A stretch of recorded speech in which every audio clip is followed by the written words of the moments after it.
On family night here in Coon Rapids at Cardinal Stadium, it's time for a boys-girls soccer doubleheader here on CTN.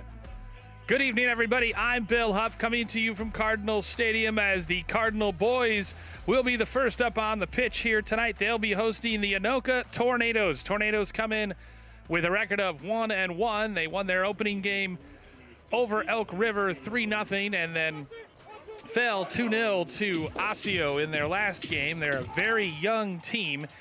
8 of their 11 starters are freshmen or sophomores, mostly sophomores. So it's a young and exciting Tornado team backed up by a junior, Noah Youngquist, in goal. For Coon Rapids, meanwhile, they'll be without one of their senior co-captains tonight in Andrew Hyatt, but hopefully Coach Tyler Seidel hopes that his team, he's liked the mentality of his team so far this season despite their 0-2 record, and he hopes that they can turn things around as the Cardinals take the pitch in their familiar black uniforms with the red and black stripes on the front, red lettering and numerals on Anoka. Meanwhile, as you take a look at Coach Tyler Seidel discussing things with one of his assistants, Anoka in the white kits tonight with the maroon lettering and trim.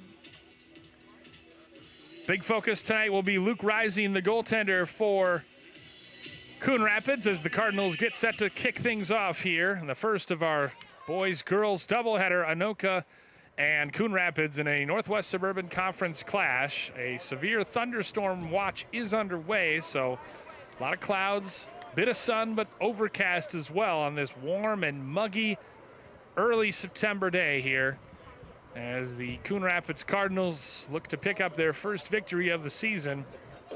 They've been competitive, losing narrowly to Maple Grove and to Park Center, but ultimately they have not won yet as the ball runs through to Noah Youngquist wearing the pink goalkeeper's kit today. Be interesting to see if the weather affects things, and if so, how does it, as that is cleared out of the area by Ben Kish, who scored the first goal, or the one goal of the game last week. They actually lost to Maple Grove, I beg your pardon, 3-1. They got the goal courtesy of Jerry Freeman. So the two goal scorers this year have been Fidel Dequamani and Ben Kish. Kish the captain, as Luke Rising urges his team forward in that familiar aqua sort of teal goalkeeper's kit. Anoka trying to control things in the midfield. One of their better players, Daniel Botko, who's getting some Division II looks controls. He plays it back to Tristan McGowan, one of those sophomores. McGowan got some time last year. Bit of miscommunication, however, and Coon Rapids able to turn him over. Dangerous pass. You got to watch out for number 2, Charlie Foslian, the talented sophomore, the speedy, quick striker up top for Anoka. He had a hat trick against Elk River in their opening game win. Austin Hacker, rather, to re-enter play on the far side.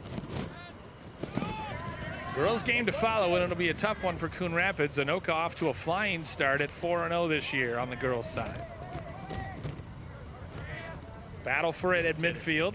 Arvin Tabukum, the lone freshman in this starting lineup for Anoka, and that was a player that their head coach highlighted for me at the top of the, just in talking to him in the pregame. He pointed out Tabukum, said this kid is exciting, he is energetic, and he will be one to watch. It's Jerry Freeman in the highlighter green boots, steals it away, tries to play a centering pass, it's cut out. Freeman still battling for possession with Tabukum. And the defense for Anoka able to clear. A little bit of an overcommit by Coon Rapids, however. Good numbers by the Cardinals. Here's Tabukum. Lays it off to Caden Aldrich, and Aldrich's pass runs out on the near side.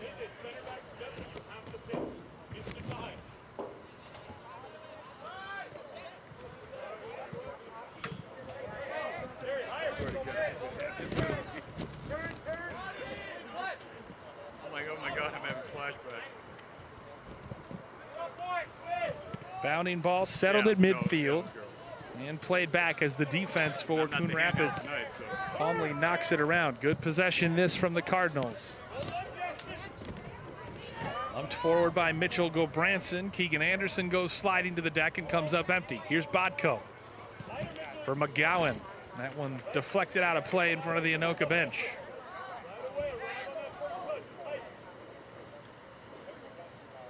Bodko. The nice thing early for the Cardinals is they're winning those 50-50 balls. It's been impressive. Neither team with a corner or a foul yet in the early going as Bodko and Aldrich connect. Daniel Bodko with a step, trying to get to the end line, crosses it, it's lashed and shot wide by Foslian.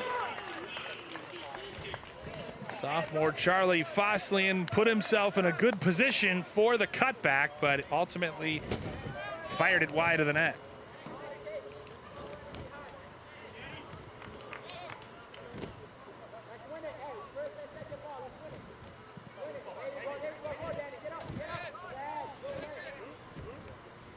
Playing with that dark gray ball as it goes out of play for a goal kick.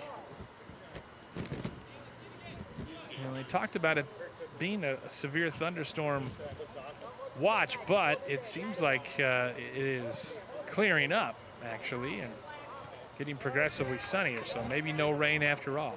Freeman nods it back, and a nice job by Caden Hernandez to put his laces through it and clear.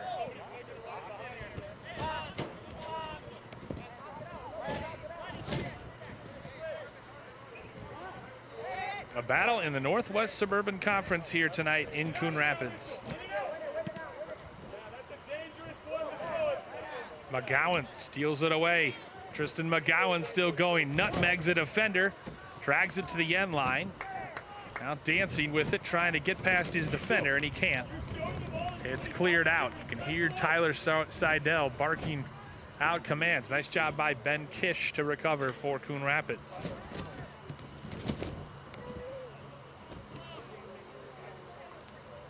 So Anoka have a throw from the far side. Kish gets his head to it first. And before Tabukum can get there, it's cleared, but only as far as Daniel Bodko. Bodko tries to dance between defenders. Here's Mitchell Gulbranson. Good team defense by Coon Rapids. Tabukum plays it on back for Hernandez.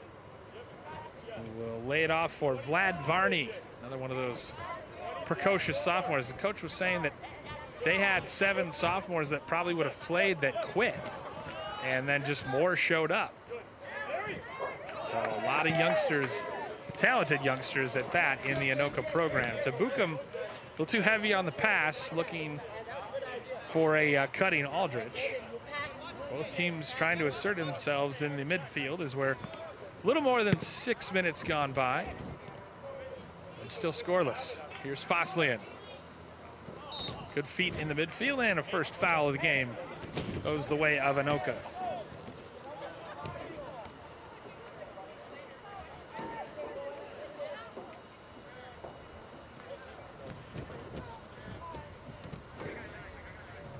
Will it be Varney or McGowan to take it, or maybe even Hernandez?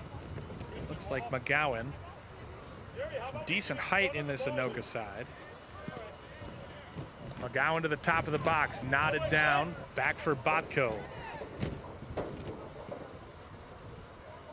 Bodko watched closely by Hacker. And again, Kish is there to clear the danger. Good intricate passing from Anoka. Chip to the box, rising off his line before Foslian can get there. So you see the starters for the Tornadoes. A lot of kids playing, obviously, both defense and midfield, depending on the formation, depending on the opponent. Jerry Freeman looked like he was held by Varney, but no call. Freeman, the speedster, tried to intercept the pass, but Hernandez ultimately turned over his right shoulder. And now he'll go back to his keeper, Youngquist.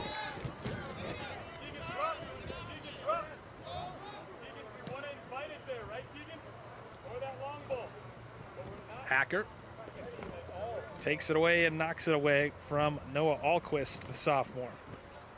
So there's a Youngquist, Noah Youngquist, and a Noah Alquist. And the Cardinals starters. So Austin Hacker has started all 3 games this season. Tabukum can't keep it in play on the far side. Both teams with roughly even benches. Anoka with 6 or so. Coon Rapids with 5. Neither team has made a sub yet.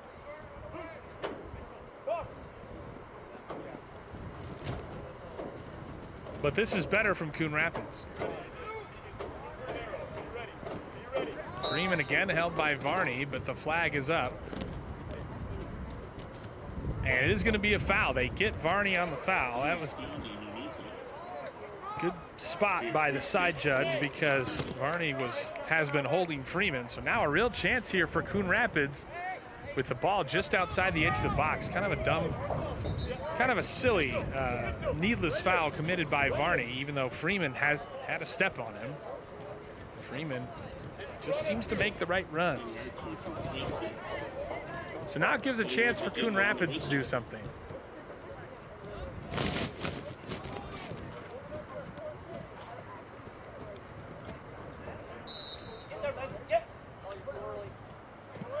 Shot from distance over the crossbar of the goal and the crossbar of the football posts. Not a bad idea from AJ Savoy, the junior. First substitution of the game as Nathan Hevern comes in the backfield for Coon Rapids. First official shot of the game, too, for Cardinals. Now Anoka looks to answer. Here's Foslian dancing. He gets a step. His shot's blocked. Kish battling with Foslian. McGowan plays it back looking for Bodko, and he commits a foul. Good job by the youngster Keegan Anderson.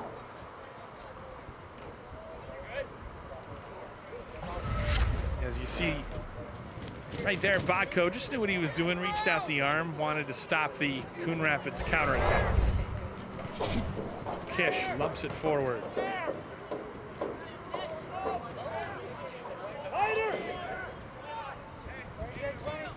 Chip down line looking for Foslian. That'll run long and out of play.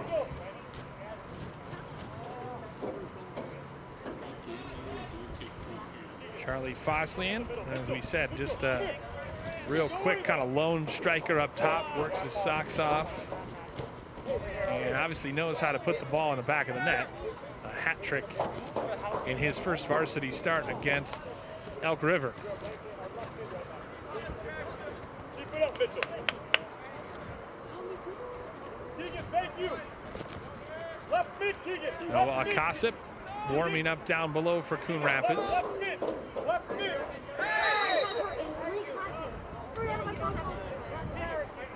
We have another whistle and a yellow card issued to Varney.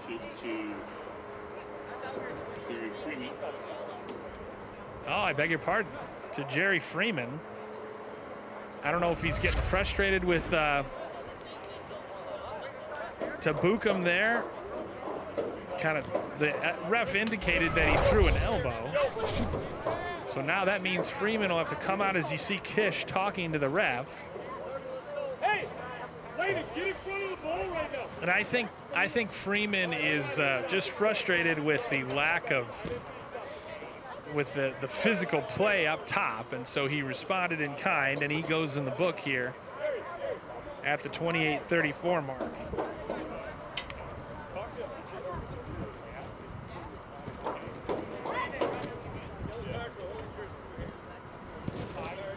So Freeman, by rule, has to come out. Coach is talking to the assistant, to the head referee, as you can see down there. Tyler Seidel obviously doesn't agree. I think their point is probably just that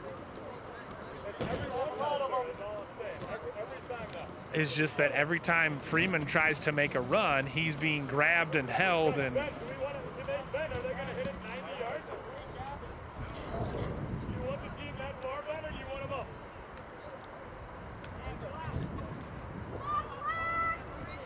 It's fascinating as we have a delay in the Tyler Seidel. Just fascinating to hear him kind of bark instructions to his team. The delay was to tie the goaltender's shoes, goalkeeper's shoes. He obviously can't do so with his gloves on. So after that yellow card, Anoka tries to get something going. Nice moves by Tabukum, chips it forward. Rising out, he collides with Foslian, but he did get the ball first, so no infraction is called. But what a clever little chip there by Arvin Tabukum to just play it forward, and you see Rising come out, got to it first, and then slides into Foslian after. It's going to be a long throw from the far side for the Tornadoes. Over the head of Tabukum, chipped harmlessly towards Luke Rising, and he makes the save.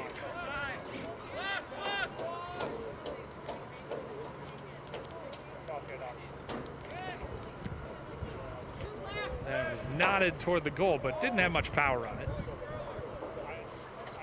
Some substitutions set to be made for Anoka. First time tonight. Calmly done there to dance away from danger, and now potential counter here. Nice job by AJ Savay. Varney runs into a Coon Rapids Cardinal, and a foul is committed this time on Christian Alvarado Gonzalez, the freshman, into the game. Some of these games, if they're not called tight, then that can certainly set the tone for the game and lead to more physicality. Ben Kish stands over the free kick right in front of his head coach. So Austin Hacker joins the fray. Kish towards Youngquist's net. Hacker redirects it just past the right post. That's why Tyler Seidel was urging him forward into the box, the junior. He nodded it past. Freeman returns for Coon Rapids. Meanwhile, Tornadoes, including Aiden Danner, Noah Alquist, and Kaysen Landy come into the game for the Tornadoes. 14 minutes gone by here, first half, still scoreless. Neither team has had a great chance. We expected this to be a pretty nip and tuck affair, and so far that's how it's played out. Anderson has his pocket picked in the midfield. Good recovery though, and now he's arm wrestling with Tristan McGowan. He goes down. McGowan can't believe a call didn't come, but play on, says the ref. Austin Hacker with room to run. Pass up the far side, intercepted. Botko. Stolen again here. And now Varney battling with Freeman. And Varney again just getting real handsy, playing real tight to Freeman. And every time Freeman tries to turn and make a run, Varney is seemingly hand checking and battling with him. A little bit bigger than Varney. Varney goes to ground to make the tackle, and it's eventually cleared. Danner finds Botko in the middle.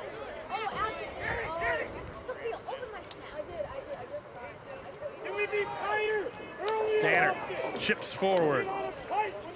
Rising again off his line, and Coach Seidel wants his team to be tighter and not allow those tornado turns in the middle of the park where they can pick out passes.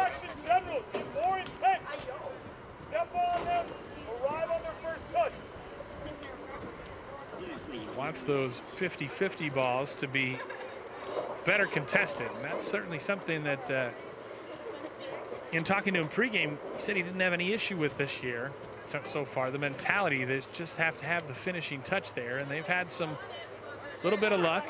But Luke Rising, 31 saves through the first couple games, has very much kept them in these games, and they're going to need him to do so all year. Freeman intercepts the back pass. Forward for Anderson. Calmly done, though, by Hernandez. He gets it back. Rolls it over. Here's Danner. Chip forward for Bodko. Bodko takes a touch. Trying to get past Gulbranson. Bodko on his right foot. And that's blocked by Gulbranson, rather. Here's Bodko again. This time stepped into by Kish, and that's going to be a foul. And Coon Rapids will have to organize a wall. Third foul on the Cardinals.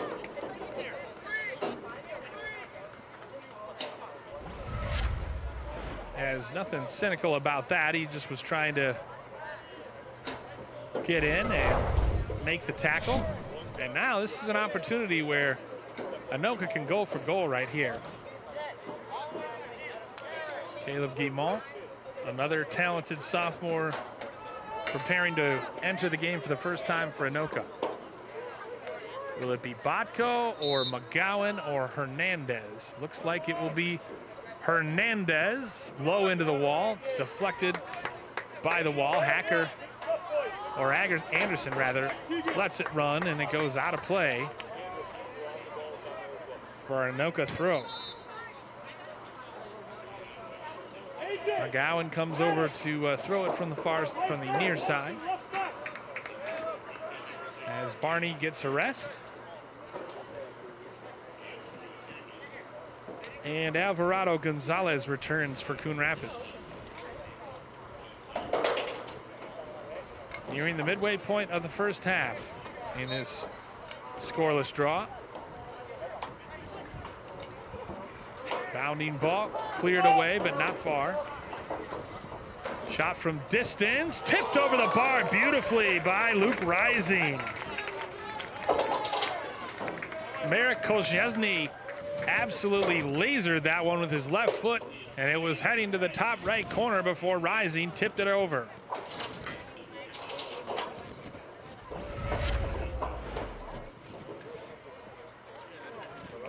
We see Rising is capable of such saves, and he had to be equal to the task right there. As Koziesny tested him from distance. Corner kick first of the game. Goes all the way through the box. Somehow did not get a touch. It's going to be a goal kick. They were appealing for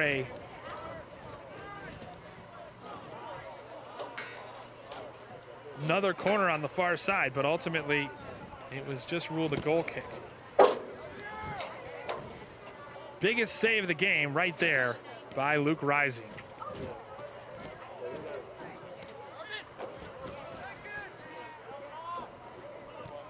Hacker. You know what they think of Tabuka based on the fact that he never seems to come out. Bodko being leaned on by Gulbranson.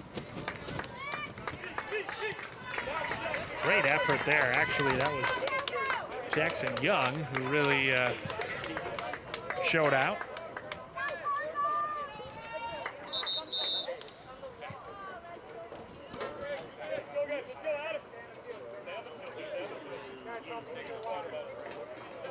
So we will pause here for a water break.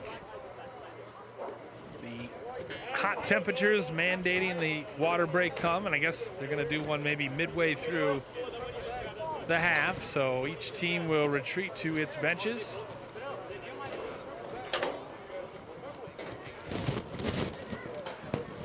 Back with the rest of the first half action here from Cardinal Stadium in a moment. Scoreless between Anoka and Coon Rapids.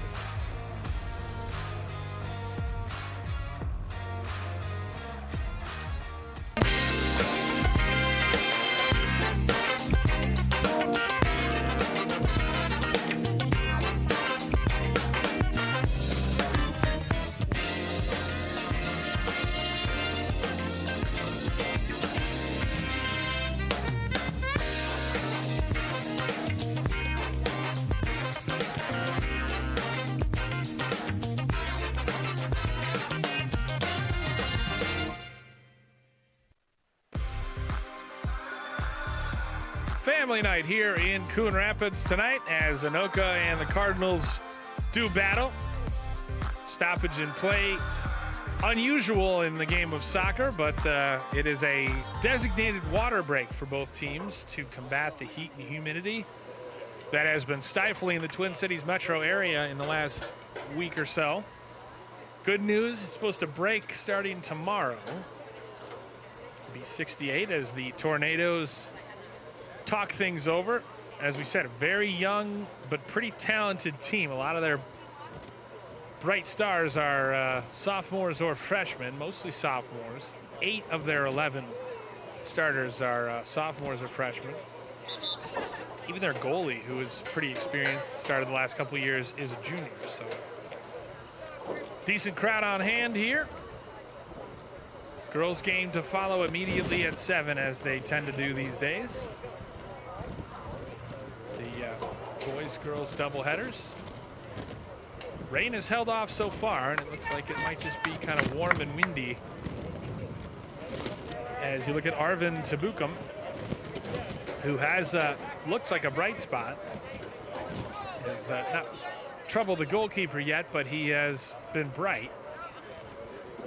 Been quick and lively, as they say. Austin Hacker will throw things in to restart play. Freeman turning, walled off by Hernandez, who clears it.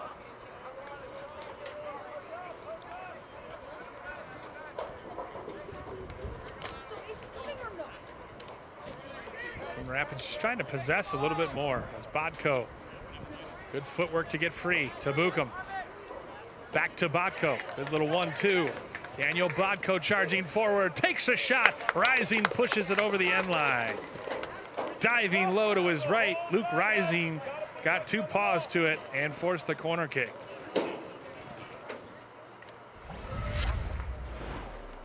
Daniel Bodko, no one stepped to him, and he got a good shot off low and hard to the right corner, but Luke Rising read it well and made the save. First shot of the game for Bodko. Second corner now coming up for the Tornadoes.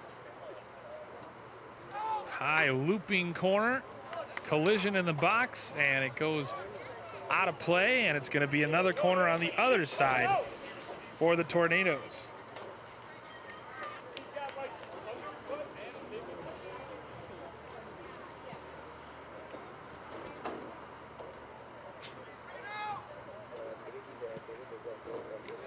Re-entered this time. Coon Rapids gets ahead to it and nods it back.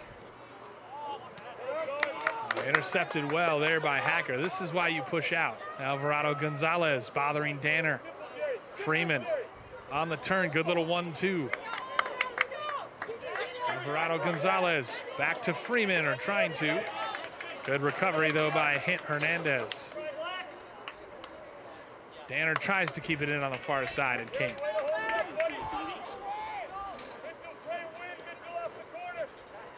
Aiden Danner, the junior. Here's Freeman with an opportunity.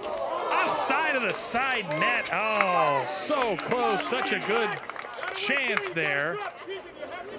Offside flag might have been up anyway, but Jerry Freeman with a golden chance to get his scoring started in 2023. Tried to just sneak it past, but ultimately it went into the side netting, near side. I'm not sure if he was going for the near corner or trying to just mishit it, but regardless, it's a misfire for Coon Rapids and a real opportunity. Now a chance for Anoka, rising well off his line. Always a really good communicator is Luke Rising.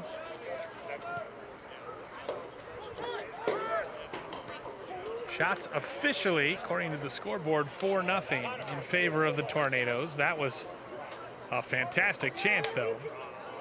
And nice pass almost up to Freeman, but well read there by Guimont. Tabukum. Trying to find Bodko. McGowan.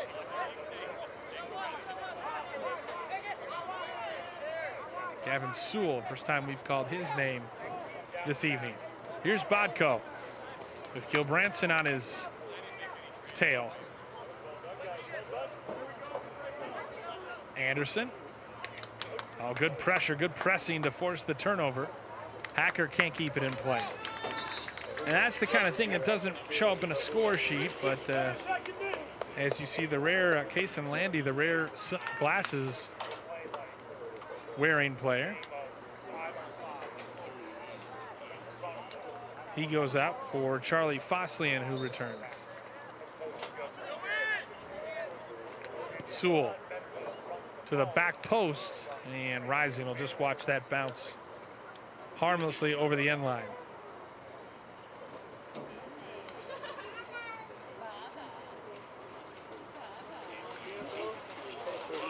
And now the rain has started. And not only has it started, this looks very much like hail.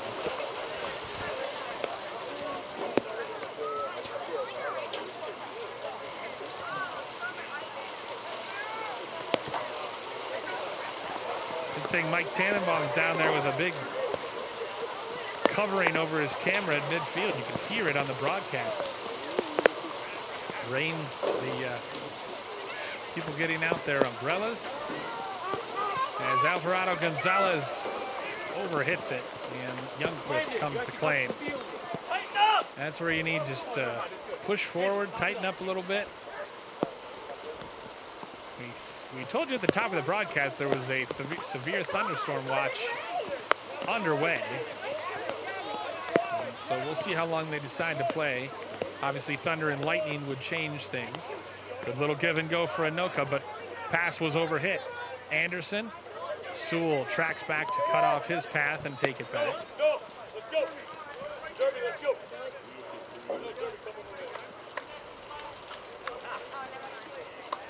Kossip, the precocious sophomore, set to enter play for the first time in the first half. Anderson takes away from McGowan. Very bunched as Varney's back in. Botko warding off a Keegan Anderson challenge. Oh, nifty feet from Arvin Tabukum. Alvarado Gonzalez.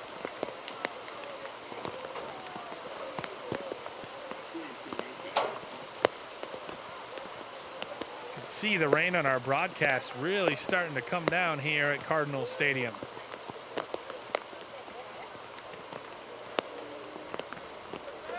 Kish to Bucum. Botko assessing his options for Danner rather. This is Foslian. Stolen by Kish. Well read by the captain who charges forward to Bucum. For Foslian who goes to ground. McGowan. Well read there though by Jackson Young. Anderson takes the worst of that challenge as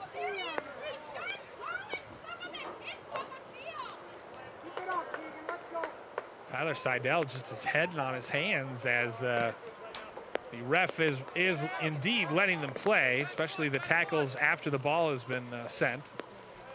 Foslian nods it back. One of those weird weather days because the rain came, but the sun is shining, as you can clearly see. It's got to be a rainbow somewhere. Camera crew will spot it as if there is. Step forward. Now we've got a whistle. So the ref's pulling it back for something. Fourth foul whistled on Coon Rapids. So Hernandez has it lined up just outside the Cardinal logo at midfield. He'll decide to play it short to Sewell. Kish goes low to clear that header. Young, too hard for Anderson. But much better from Coon Rapids as clock ticks towards 12 minutes to go in the first half.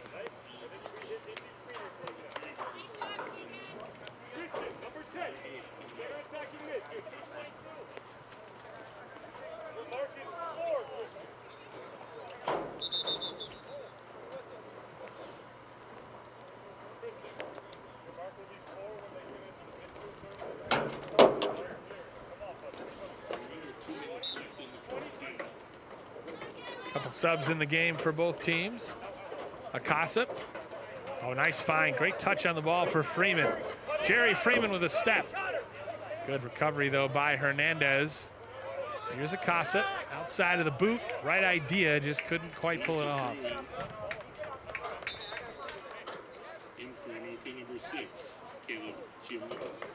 Caleb Guimont returns for Anoka.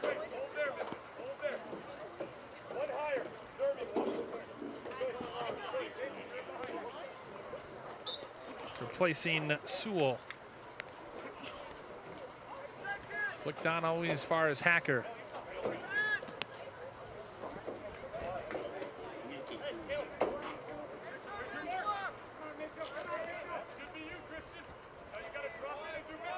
Nice move by Botko.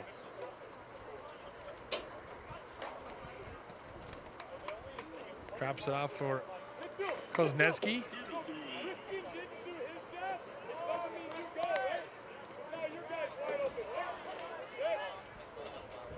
It's fascinating hearing Tyler Seidel's coaching and teaching from the sideline with that big booming baritone. Anoka tries a little 1-2, but nice job cleaning it up by Nathan Hevern in that center back position off the bench. Coon Rapids playing its usual 4-5-1 formation with 4 defenders, 5 midfielders, and a lone striker in the form of Jerry Freeman. Alvarado Gonzalez lets it run. Good patience. Acosta. Now it'd be nice to see Coon Rapids possess a little. Be a little more patient with the ball as that's steered toward goal by Jackson Young. And their attack is indeed pretty narrow right now. As we have a whistle and a stoppage in play.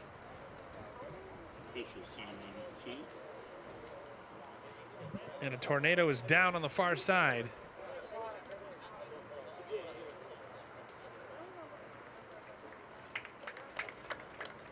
Not sure what happened to Marek Koneski, but I think he is going to have to go off for Caleb Sewell.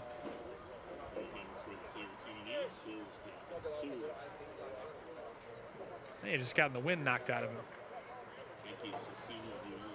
Meanwhile, Landon Wolf, who started today for Andrew Hyatt, returns for Coon Rapids. Clock stopped with 9:36 to go before halftime.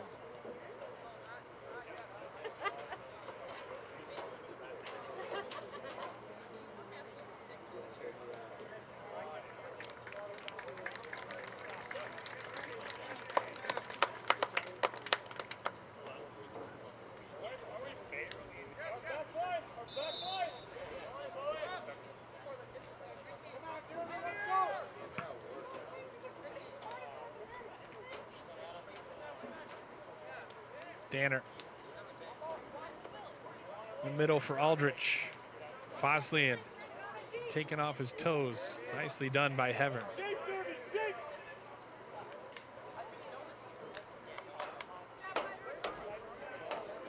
Down line for Freeman. Finally gets away from Varney.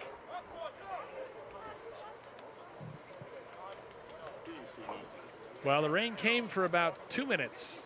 Now it has seemingly moved out. Hopefully we'll cool things down a little bit for the players. A couple of clutch saves by Luke Rising. One brilliantly done to deny the effort of Marek Kozneski to keep this a scoreless game. Coon Rapids really hasn't had a great chance of their own. Jerry Freeman with an opportunity, but he put it into the side netting. And that's how we're scoreless.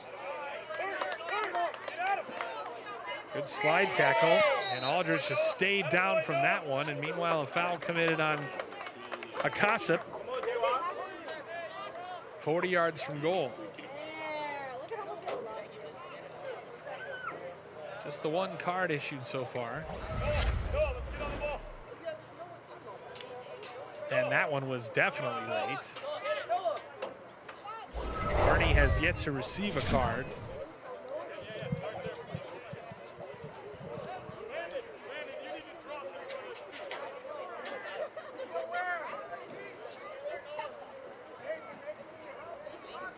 Akasa to the top of the box, flicked on. Eventually, Tabukum clears. Foslian.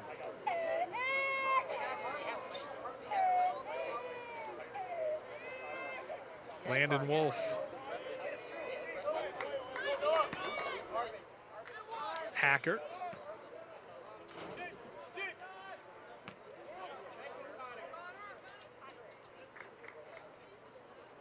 Sewell playing on the left this time. We played on the right before.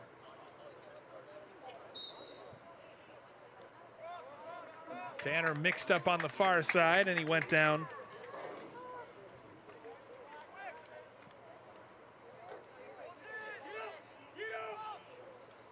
Fifth foul on Coon Rapids, 4 on the Tornadoes as Danner just tried to spin away from his defender.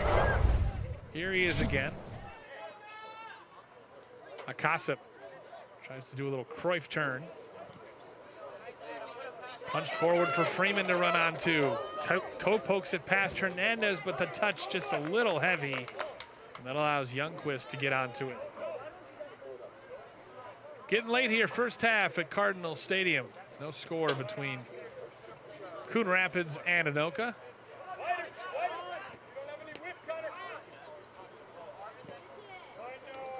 Kasep. Tabukum stole it initially. Now these teams just trading possession. On to Freeman. Gets Varney on his back. Freeman with a nice move. Needs some support up there, though.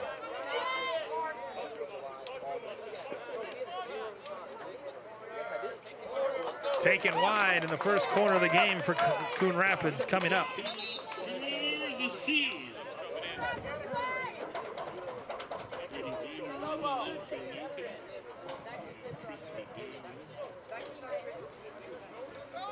Freeman taken down for one of the goal scorers, Fidel Dequamani, a senior who scored against Maple Grove in the season opener.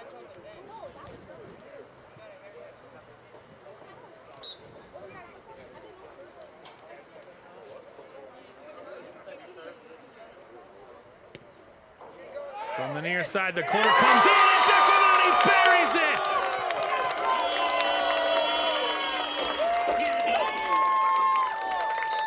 Make that Noah Akasip his first goal in a Cardinals uniform. The sophomore rises above everyone and nods it right below the crossbar, center cut. Coon Rapids leads it 1-0. A fantastic corner taken, put on a platter, and Akasip rose above everyone and nodded it home. I'll show you the replay here in a second. But Noah Akasip, who's one of the taller players on the pitch, gets his first goal for the Cardinals with 5 minutes remaining first half.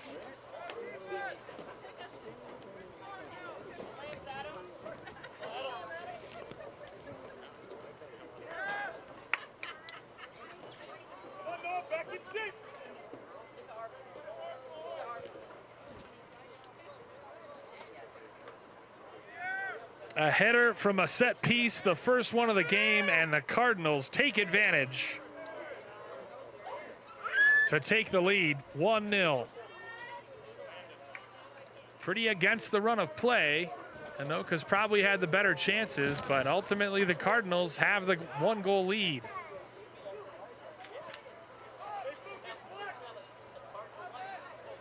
McGowan, good job by Young to come back.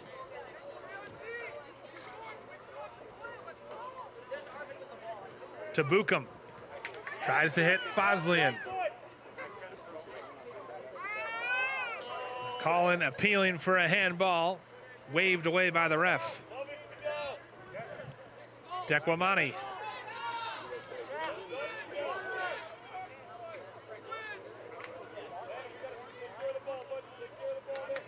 Varney takes it away, and now Varney's shaken up. Tabukum looking for Foslian, cut out. Noah Akasip gives the Cardinals the lead, and now it's time for Fidel Dequamani to put pressure, and ultimately, Youngquist had to come over and send it into the stands. As you look at the goal scorer, and here's a look at the goal. And a tremendous ball to begin with. Served up on a platter and a thumping header. As you look at where Akasip started, and he got just enough separation. That was unsavable by Youngquist. Beautifully done, too, by Landon Wolf, who provided the assist on the goal. Beautifully done all around. A well-deserved goal by sophomore Noah Akasip off the corner kick. So a header from a corner. And now Coon Rapids trying to tilt the field a little bit westward here at Cardinal Stadium. But you got to be careful, though, not to get caught on the counterattack, as Anoka has the speed and talent. And speaking of which, Foslian cut off by Jackson Young. Tabukum with time and space. Arvin Tabukum into the channel, across, but no one's home. Noah Alquist there, but not there soon enough, and it runs out of play for a Cardinals throw. Inside of 2 minutes to go here, first half.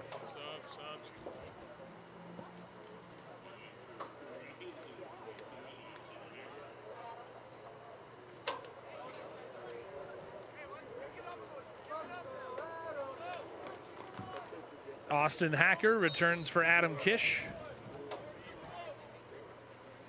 You don't want to commit too many bodies forward and then have everyone kind of caught out of position. Got a different colored ball, this time a white and red ball out there. Poked forward. Dekwamani runs onto it. Dekwamani, Hernandez, a last-ditch gasp tackle to take it away, take it off his toes as he was just about to blow by him. Fidel Dekwamani has the speed as Hacker finds Dekwamani. Tries to find Akasip, the goal scorer. Attacks pretty narrow, though, as Dekwamani lines one up and lets it fly and just missed the upper 90.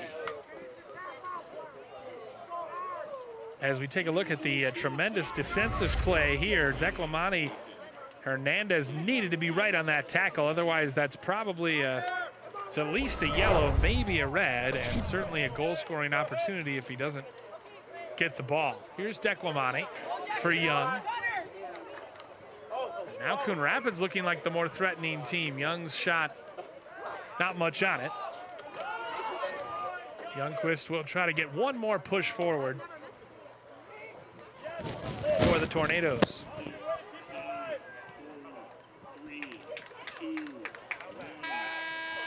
Cleared just as time expires here in the first half. Sophomore Noah Akasip scores a thumping header off the bench off a corner kick late in the first half. And Coon Rapids takes a 1-0 lead into the break here at Cardinal Stadium on CTN.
Cardinals enjoy a 1-0 lead at halftime as they enjoy senior night. Girls game will be immediately following this boys contest. As we look at first half highlights, and there certainly were some chances for both teams, whether on the free kick or otherwise, but Luke Rising made a couple nice saves. It was a physical contest throughout. Multiple fouls committed by both squads, and great saves featured by Luke Rising. A couple nice stops here, as you see. Had a chance there with Jerry Freeman before the goal was scored by Noah Acossett, the sophomore, with his first in a Cardinals uniform, as he thumped a header off a corner into the back of the net. Luke Rising, Ben Kish, and others receiving roses here at halftime of family night at Cardinals Stadium. Coon Rapids leads at 1-0, looking for their first win of the season. Second half action coming up next on CTN.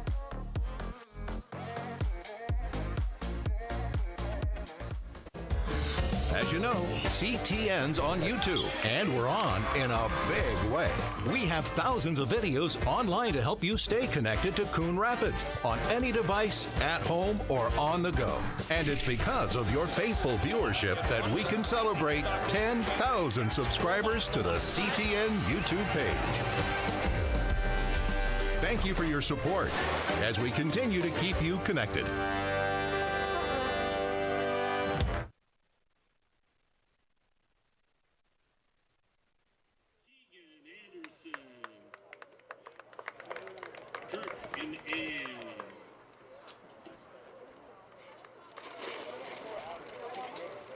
Number 8, Noah Acossett.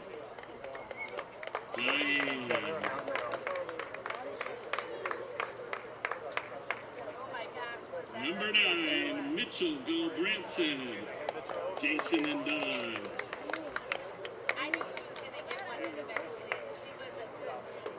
Number 10, Adam Kish already went out with Rob and Cindy. Number 11, Fidel Diquamani. Moon. Held up in traffic. Number 13, Jackson Young. John and Amber. And number 31, Connor's going to walk out there with them too. It's a family affair. Number 27, Austin Hacker. John and Amy. Number 30, Jerry Freeman. He's got a whole crew here. Princess, Jessica, Jennifer. I'm missing somebody's name. Number 32, Edwin Boyce. Eric and Helena. Number 35, Derby Bone. Brad and Amy. Number 36, Nathan Hevern. Dennis and Jennifer. Number 37, Landon Wolf. Craig and Emily. And Andrew Hyatt. Got Brian and Tana. Ladies and gentlemen, put your hands together for all these varsity players and the people that support them. They say it takes a village.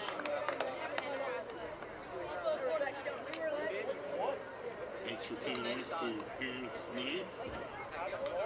Looks like we have another partial sign-up tonight. Probably a new record crowd. Come on in.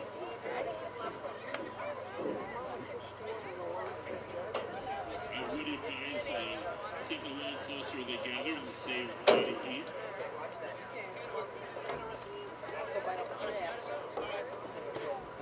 We're getting one more. No, we didn't get it. I'm saying yes, I'm doing the panel. Yep. They're still getting them down there.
Coon Rapids looking to pick up their first victory of the season, and the Cardinals enjoying a 1-0 lead over Anoka thanks to that guy right there, Noah Akasip, the sophomore.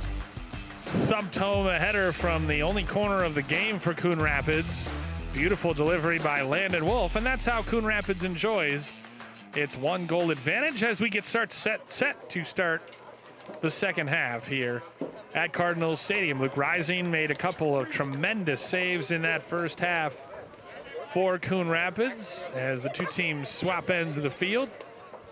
Cardinals in the red and black will be moving left to right here as Anoka will kick things off to start half number 2 of this boys-girls doubleheader. The girls game will be immediately following here on family night. The guys were introduced with their parents at halftime. Don't know if there's going to be a senior night coming up eventually, but it's family night tonight, and so everyone got roses and, you know, talked about how to protect their lead as they have actually dropped. Interestingly, they've dropped Arvin Tabukum back to fullback to start this second half as Charlie Foslian gives chase, watched by Jackson Young in the far corner, and it goes out of play for an Anoka throw. Foslian has had a couple chances and has definitely impressed with his pace and his work rate up top, which is what you want from a striker. Overhead kick, but nobody home. And Freeman runs onto it. Jerry Freeman with a head of steam, trying to get past Hernandez, and he's fortunate that he flicked it up into the hand of Jerry Freeman, who's already on a yellow. So the appeal works, and a free kick given.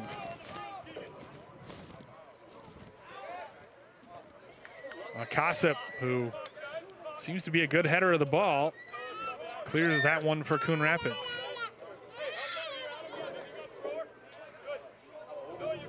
Throw in from just outside the Coon Rapids bench. Derby Bone wins the header. Nodded back for Rising. A little bit of miscommunication for Coon Rapids, but Rising there to settle things down.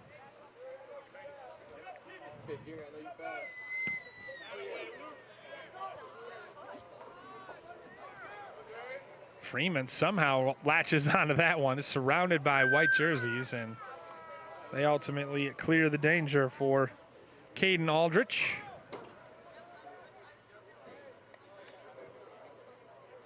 McGowan. Hernandez. So they're switching up the formation.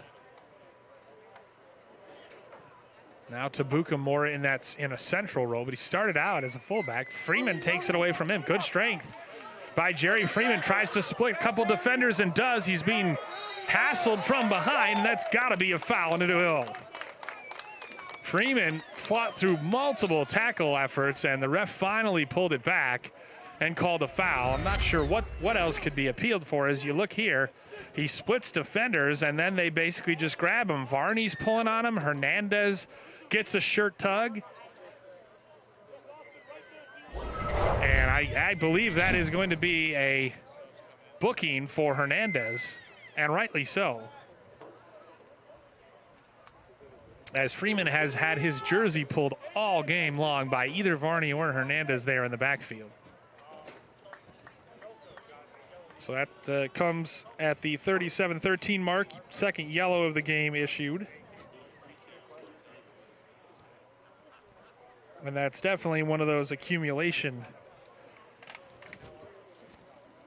situations. So now a chance here for Coon Rapids. They're pulling it all the way back. And the wall, three-man wall being set up 10 yards outside of things.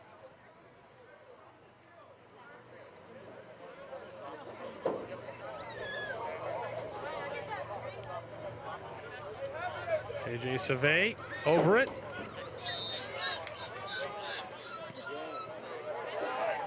Savay just out of the reach of Akasip, who got free from his man and dove for the header.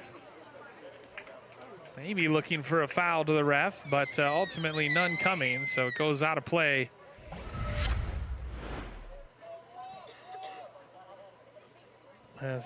Yeah, Anoka very handsy in the box, but probably a good no call. But Jerry Freeman and Akasip have caused a lot of problems tonight, especially Freeman with his pace and his effort up top. He has bothered, just despite being the lone striker up there, the central striker, he has bothered this Tornadoes defense. Lumped forward, Freeman trying to play off the shoulder. Appeal for the handball, play on. It certainly looked like it could have been, and then a foul committed there by Levi McClintock, the senior. First time we've called his name tonight. And Freeman, who is a pretty slender fellow, has just been getting walloped. Very physical with him up top, and so another foul on the. I think it's been generally a very well refereed game, but you see McClintock there finishing the tackle, and so another chance, another opportunity here for the Cardinals. Just a two-man wall for Anoka as they march off 10 yards. Savoy could go for goal here, but he'll probably just try to put it in a dangerous area. Savoy curls it towards the goal, and Youngquist, although he didn't get all the way down, was able to smother that comfortably. Unofficially 7th foul on the Tornadoes, but the Coon Rapids Cardinals have certainly had the better of play for the first 5 minutes of this second half, and probably the last 10-15 minutes of the first half as well. Hernandez will replace Varney.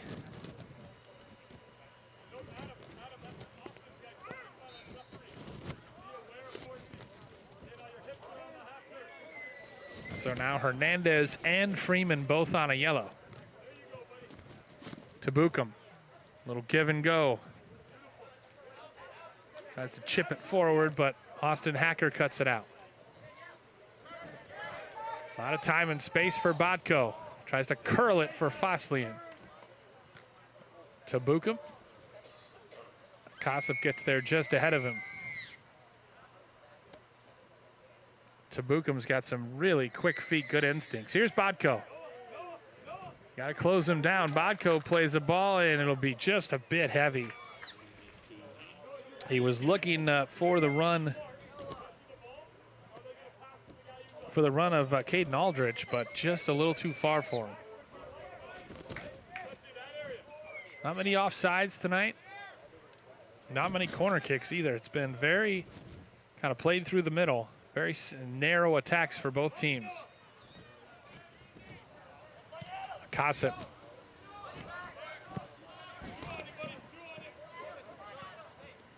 Boots it forward. Adam Kish for Freeman. Freeman, they're kind of playing off him. Hernandez takes it away that time. And now it's Coon Rapids tilting the field and winning back those 50-50 balls. Nicely done by Hacker, nifty footwork. Kind of tries to pirouette to keep it in play. Almost 7 minutes gone by here, second half. Coon Rapids still enjoying a 1-goal lead and looking for more. Foul committed by Kish on Botko.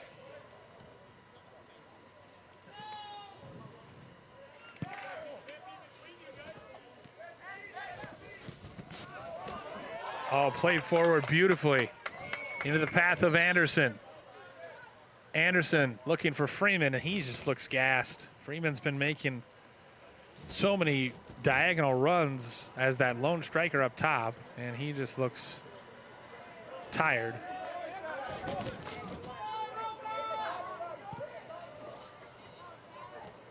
Tabukum. But the speed of the defender, AJ Save, negates that attack.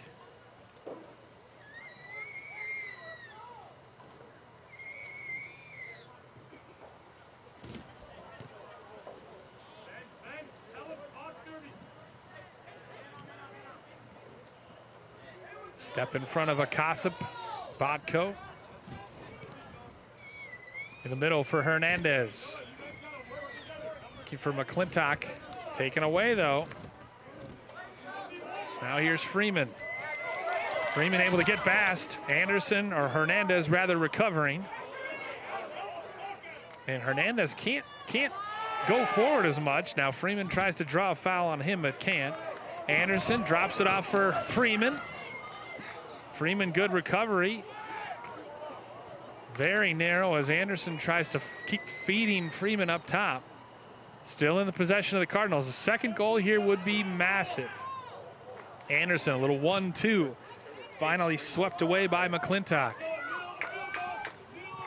Bodko reverses course. And again, a good step, a really nice step by Havern. Freeman, with the offside flag up, stops his run. Anoka faithful starting to get a little anxious. Yeah, he's class guys. As, there's Tornadoes. Still searching for the equalizer. And meanwhile, a foul called on the far side, another one on the Tornadoes, who may be getting a bit frustrated. Caden Aldrich committing the infraction. 10 minutes gone by just about here in the second half, and we remain as we did at halftime, with Cardinals enjoying a 1-goal lead. Oh, I know. Seriously, imagine him on TV. Now Coon Rapids can start taking its sweet time over free kicks and corner kicks and goal kicks. Nodded toward the goal here and out of play. That's going to be another corner for the Cardinals, as right there, Noah Alquist, the sophomore midfielder, just did what he could to make sure that, wasn't sure who was behind him, so he just nodded it out of play, and his goalkeeper couldn't get to it first. So certainly they'll try to watch Noah Akasip. Well, just as I say that, Akasip will get taken down for Landon Wolf.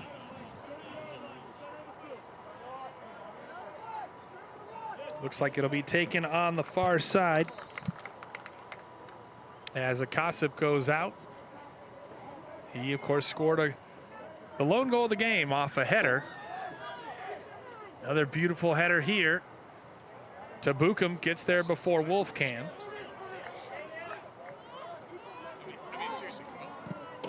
Arvin gets it to Marek Kuzneski, who is back in the game for the first time since he left injured in the first half. Hacker. Good job just to spin away from pressure and then earn a throw. Kish colliding with Tabukum, who runs into him. Kish continues his run, lashes across way too hard, past Anderson and out of bounds on the far side. Just too much mustard on that one from Adam Kish. Brother of Ben, of course.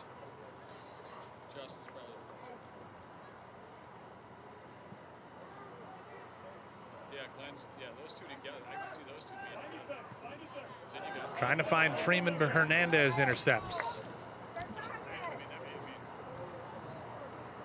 It's actually turned into a pretty beautiful night here now that the rain has cleared. Tabukum. Oh, and another nice job by Havern to read it. Up ahead for Freeman. Poor touch. Bodko takes it away.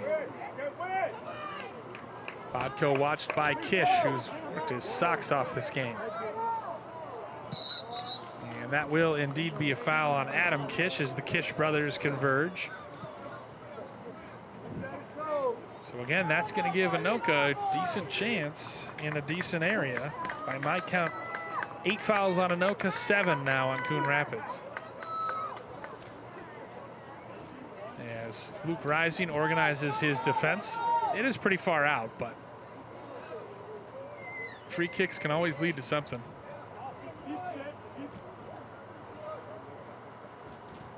Bodko to the top of the box. Headed away, nicely done there by, I believe, AJ Savoy. Offside the call.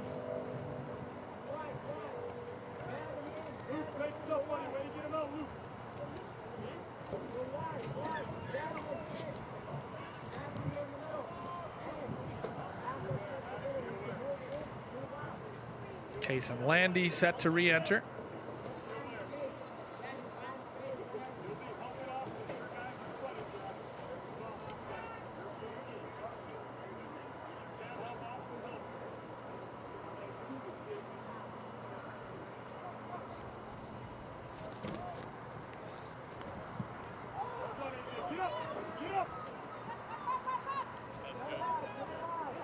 Tornadoes turn Coon Rapids over in the middle of the field. Bodko, just a great team effort to collapse on Bodko, and he's starting to throw his hands up in frustration. Every time there's two defenders not allowing him to do much. Anderson, what a ball cross field for Anderson. 2-on-3, he's got Freeman in support. Watched by Vlad Varney. And it does earn a quick throw, but what a ball cross field to find Anderson. Kind of the attack sort of slowed down from there, but nearly 15 minutes gone by here in the second half, and Coon Rapids has shown no signs of letting that one-goal lead slip. They are just quicker to the ball and forcing turnovers left, right, and center, like right there. Ben Kish calmly dances away from the pressure of Gavin Sewell. AJ Savoy loses out and Hernandez sweeps it away. Hacker. Oh, not much on that one, and thankfully for Coon Rapids, nodded away. Tabukum. It falls kindly for Jerry Freeman. Freeman continuing to battle. He gets there, he tries to split defenders, somehow gets a shot off. What an effort by Jerry Freeman, who has absolutely given everything up top tonight. He's had several opportunities, and he forced a save from Youngquist right there. Freeman, 2 shots.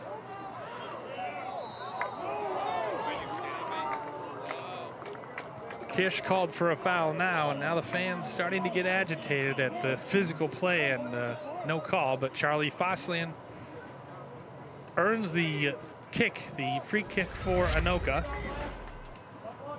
Probably the right call. He sort of just ran into a couple defenders up top, including Derby Bone, and Bone ultimately the one committing the infraction. It's kind of sandwiched between Cardinals defenders. Not an ideal place, though, to commit a foul, as this one's about 26 yards out.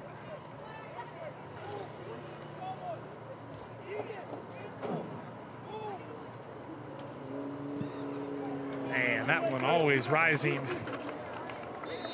from Tristan McGowan, the sophomore striker.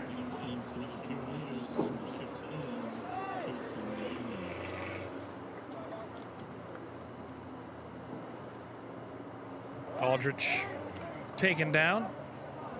Anoka not afraid to go into deep into its bench.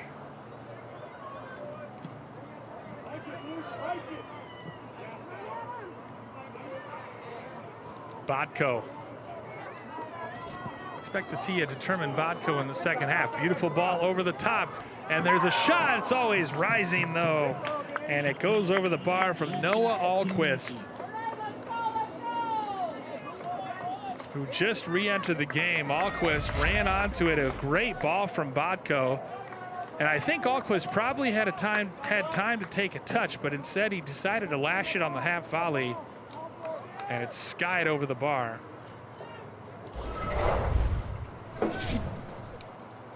So Luke Reisen will take another goal kick, and Coon Rapids continues to protect this 1-goal lead. Great job by Anderson to track back and take it away initially from Tabukum.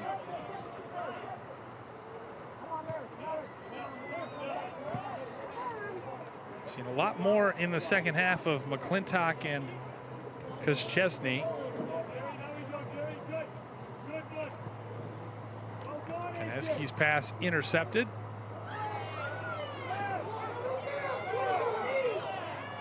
Meanwhile, we have what looks to be a face injury on the far side, but play on, says the ref. A tackle from behind. Now the Coon Rapids player is up, so maybe just trying to get the call. Seems to be okay. Play on, says the ref, and now here's a chance for the Cardinals. Kish being grabbed at, and a big physical tackle made by Hernandez. He won the ball, and that's fortunate because he's on a yellow. Bodko taken away by Kish, by Ben Kish. Down line, looking for Freeman. And now Freeman tackled. The tackles are getting harder and more physical and fiercer. More fierce. They are just flying in all over the place as Freeman will get a well-deserved break, I believe. And I imagine that we're going to have a heat water break maybe in the next minute as well. But to be determined, as you just see the physical play here. And Hernandez winning the ball, but that was a two-footed tackle, and had he not won the ball, as Adam Kish went flying. Tekwamani can't get away from Hernandez, but each team is, guys are grabbing and pulling and leaving tackles in, and we've got a foul here, and I think the right call, and now I think we're going to start seeing cards issued. Oh, never mind. Thought that might be the case, but instead it's going to be our second water break. And so we'll take a quick timeout as you see the foul committed there by number 11, Tristan McGowan. So we'll have a free kick for the Cardinals when we come back. Rest of the second half still to come from Cardinal Stadium. Coon Rapids still leading it 1-0.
Anoka the Tornadoes searching for answers here as they still trail it by a goal with 20 minutes and 31 seconds left. There's Big Red cheering on his beloved Cardinals. Boys soccer team 0-2 to start the season, still looking for its first win of the season. I think they take a point too in conference play, but obviously Tyler Seidel and the boys, especially on family night, want to take up all 3 points, want to pick up the W. And they're 20 minutes and 31 seconds away from doing just that. Girls game will follow immediately here on CTN, starting at 7 o'clock. Now that the rain has blown through, all 2 minutes of it, the skies have cleared and it's turned into a lovely but still warm evening.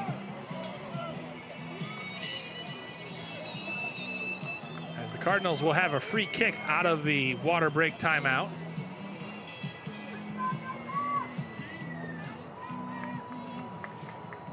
And the Cardinals, I would say, have had the better of play for really the last 35, 40 minutes of this game. And they have a well-deserved lead as Ben Kish stands over this free kick. Fouls really starting to pile up here. Each team has been issued 1 yellow card apiece.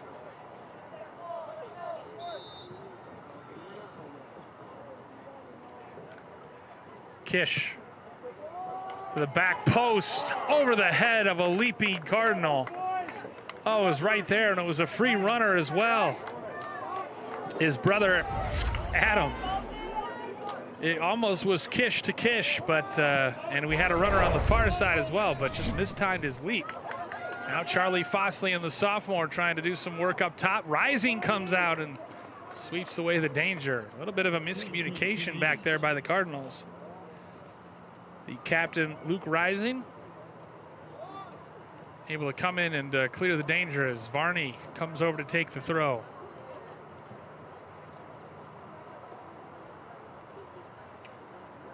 Knotted on. Tabukum takes a shot from distance, and that's going to be a goal kick. Wasn't sure if it took a deflection on the way in, but Arvin Tabukum, you can see, I mean, he doesn't seem to have, although he's not in a striker role, he doesn't quite seem to have the end finishing product, but his instincts and his activities certainly understand why he's up on varsity and starting as a freshman. Bodko wins the header. Gets it wide, looking for Foslian. Taken down by Tabukum. Shot from distance, and that was spinning wide past the left post. And you almost feel like Anoka's kind of pressing as the game goes inside of 19 minutes to play.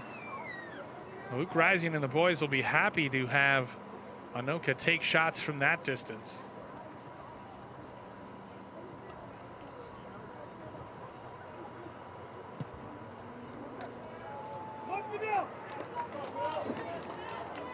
Now it's Fidel Declamani in the game, and that one glances off of Tabukum, so it'll be a throw for Coon Rapids as Declamani and his pace are out there now, the senior. Rapids, or Anoka, and Hernandez trying to sell the throw, but it was clearly off of the head of Tabukum.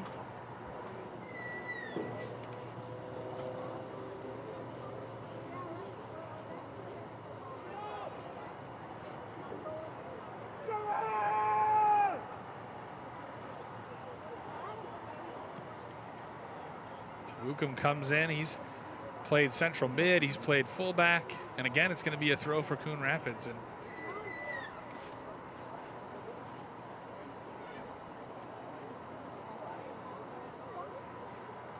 Tristan McGowan set to re-enter as Hernandez wins that header. They've had some shots from distance, Anoka has, but it has not troubled Rising. The two best saves he's made all game were in the first half, as now you have, you might want to shoot from distance if you're the Cardinals, because that goalie's Tabukum goes down.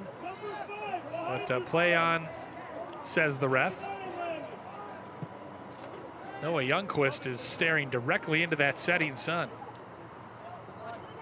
Hernandez away from Declamani. Nice little touch, little give and go. Well read though by Austin Hacker. Cardinals hoping to catch him on the break. McClintock reads it and clears it on this muggy and warm September night just after Labor Day here in Coon Rapids.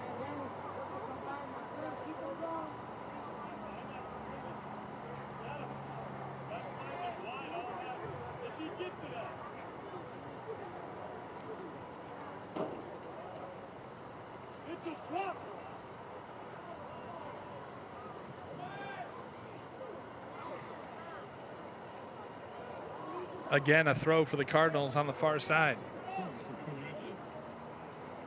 Still have not allowed McGowan to re-enter.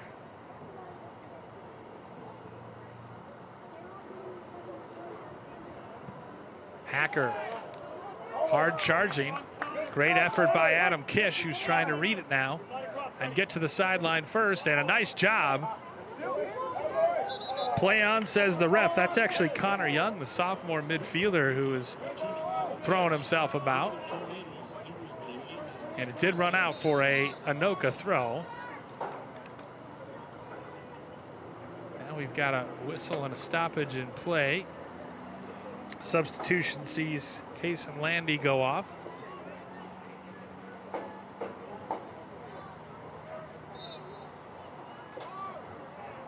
$15-20 and company left, or $15-20 and counting. Stolen by Young. That's the thing, is Coon Rapids is now the one, like it was in the Maple Grove game, where they are the ones not allowing sustained possession. Dekwamani wide, all kinds of space if they switch the field for Kish, Adam Kish. Hernandez, a little bit more patience on the ball. I think both teams taking an extra touch could use that. Dekwamani from Young. Dekwamani, beautiful ball through, and the flag is up. Youngquist made the save anyway on Jackson Young, but the flag was up on the far side. First offside on the Cardinals tonight.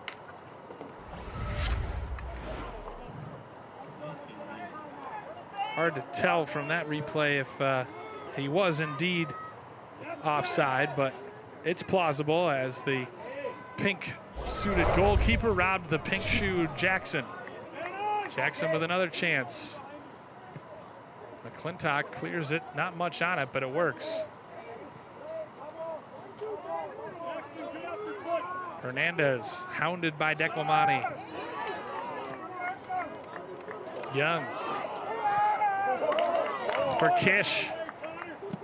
Nice ball, switches looking for Young, and he just overhit it. Right idea from Adam Kish, but he just overdid it, and it runs out of play. Inside of 14 minutes to go, second half. Cardinals hanging on, looking for their first win of the season and their first win in conference play.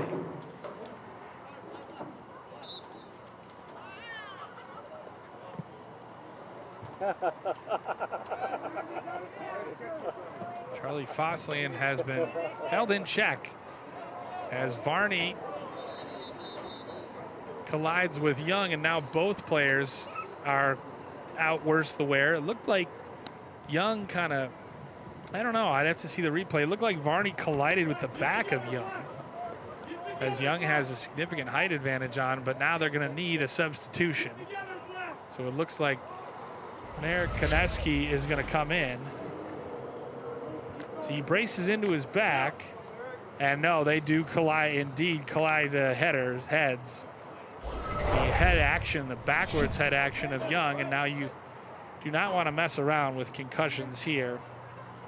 So the Coon Rapids trainer out there talking to Vlad Varney, and he'll have to come off for a substitute, as will Jackson Young, I think. And Young has provided some good spark off the bench, and you can see Varney clutching his nose, not sure if he's got a bloody nose or not, but Young, I guess, because he will have to go and sit on the trainer's table. So that means Keegan Anderson will return. Anderson's provided some nice minutes as well. Clock stopped with 13:16 to go in the second half.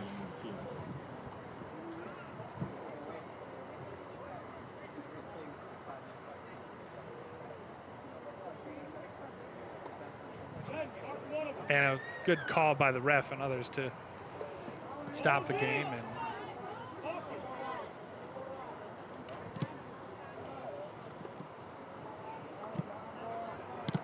swept forward. Oh, beautiful back heel to Dekwamani from Young. That was cleverly done. Young goes down. Hernandez knocked him to the turf, and Hernandez takes it away. Dekwamani battling for possession with Young. Fidel Dekwamani has it taken away from behind. Now Anoka trying to push forward. Foslian running the channel. Foslian gets there first. Got to be careful not to commit a foul in the box. Sliding tackle by Anderson. Wisniewski loses it. Back to McClintock. Alquist. Big collision, and that's going to be a foul on Landon Wolf. Alquist trying to shake off the Charlie horse. 12 minutes remaining.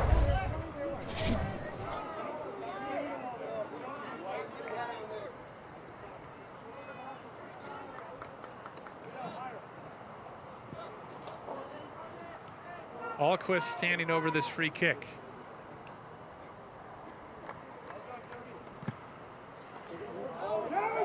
the box. And fortunately for Coon Rapids, no one from Anoka was really home. So Rising collects. You gotta want to score, White. Joey.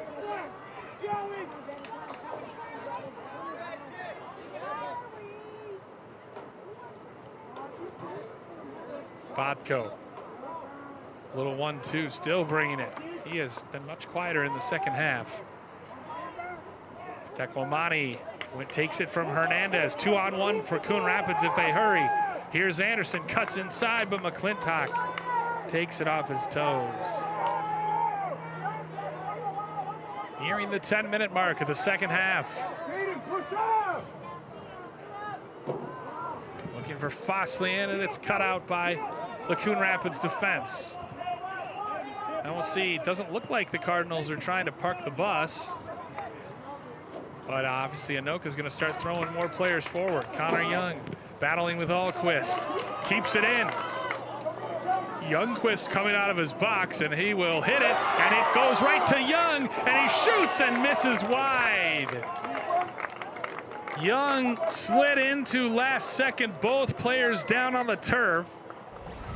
The goaltender Youngquist came out. Hernandez ultimately made the tackle, and he got a touch to it.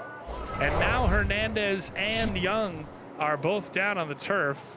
Like that was full-blooded from Hernandez, who, credit to him, he has played super hard and smart, I would say, despite being on a yellow. That trainer has gotten a workout today. But that was a last-ditch tackle as Young was just about to shoot, and Anderson, or Hernandez rather, with a desperation tackle to knock the ball out of play.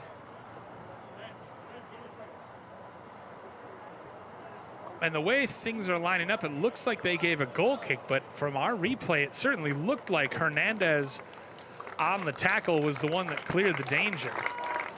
Clock is stopped with 10:04 to go in the second half. And now, I believe Coon Rapids is realizing that it is a corner. So initially the Cardinals dropped back as Young goes out of play, but a great job by Young to even force the pressure. And so now Coon Rapids and Tyler Seidel giving him a good, big hearty congratulations, because that was a pure hustle play.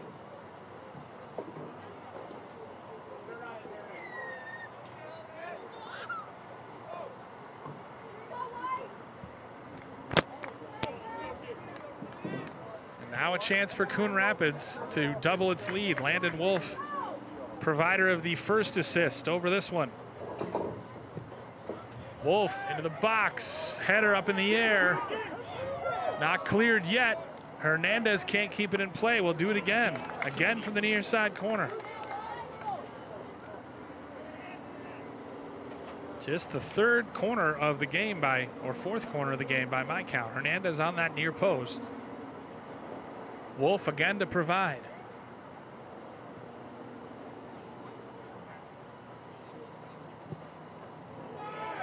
Wolf into the middle, and this time McGowan able to get to it. Cleared but not out.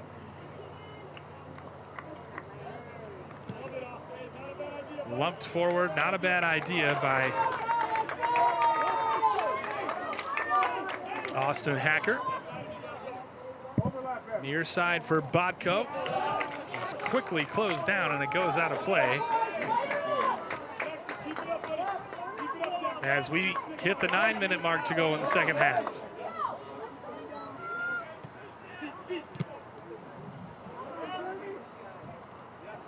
Coach Seidel talked about the mentality of his Cardinals and how tough they've been this year.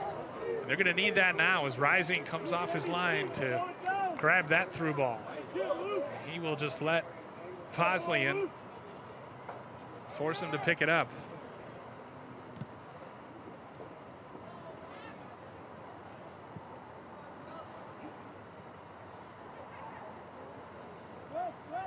Anoka still possesses. Dequamani might get there first. He does.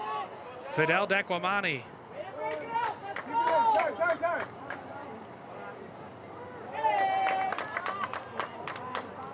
Alquist steps in front. Now he'll lump it forward into the path of Bodko. McGowan's there, Foslian as well. Here's Foslian. In on his left, good job stepping.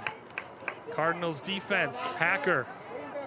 Beautiful moves there by Tabukum. And Tabukum tries to play a pass, but no one was running. And Tabukum is obviously pretty fatigued coming into this game. As Noah Akasip, the goal scorer in this game for Coon Rapids, will come in. And they'll need him for the last 7.5 minutes, especially if there's going to be some corners or crosses for Anoka. Coon Rapids looking to pick up its first win of the season. And they've just got to hang on for the next 7 minutes. As Akasip shoved to the deck by Alquist. Or beg your pardon, by Gavin Sewell. By my unofficial count, 10th foul. And probably the right one. Akasip was getting ready. Now we've got Tyler Seidel that wants to talk to the ref. And anytime you start getting into the double-digit fouls, you sort of have to ask if what can be done to get control of the game. So I'm not sure what Coach Seidel is talking, but he does shake the ref's hand and play on. Anoka, or Coon Rapids players, beg your pardon, taking an opportunity to get a quick drink before this free kick's taken. Clock is stopped, so it's not exactly a time-wasting thing.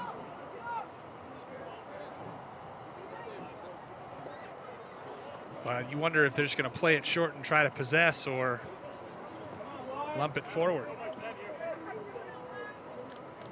No, come and get it.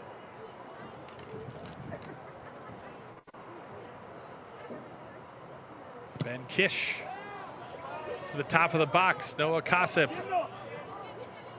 turns around, can't find it. Akasip battling. Young in there as well. Good to see him back on the pitch. Ekwamani takes it away. And that's been the story of the game for Coon Rapids. Adam Kish back to his brother Ben. Looking for Anderson. Anderson battling with McClintock in the corner, wins it for Coon Rapids. Cross off of a Tornado defender, and what a job there by the junior Keegan Anderson to track down the loose ball, the through ball in the corner, turn, and then force the kick, force the corner kick.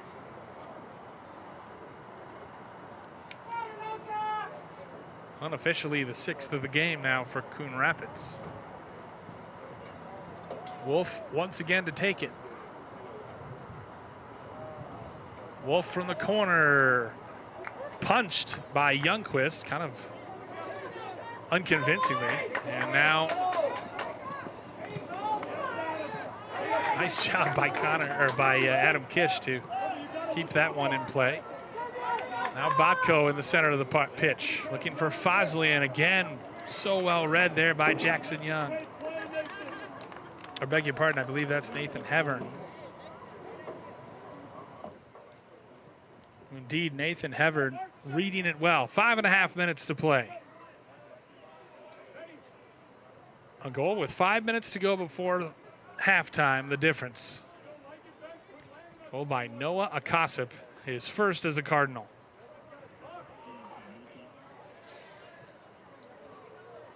Time running out for the Tornadoes. And they do seem to be struggling to put the ball in the back of the net. It's early, but Foslian had all 3 of their goals in their 3-0 win over Elk River, and they were shut out against Osseo and maybe shut out here. Tabukum nods it forward. Young, good patience. Jackson Young carries it, looking for the runner in Keegan Anderson. It was a good ball, but it was well read there, and then Alquist couldn't keep it in play on the near side. So again, that will allow time to tick and Coon Rapids to take the throw.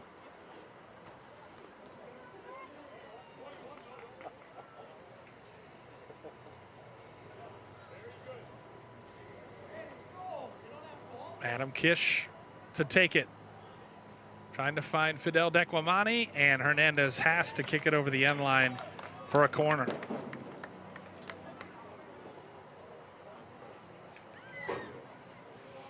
Coon Rapids had the better of play in the last 10 minutes of the second half as Bodko has to track it to the fence. Not sure, no ball kids, or very few anyway. Yeah, I don't see any ball kids. Usually you have a JV player or two that does that, but not in this game. Wolf.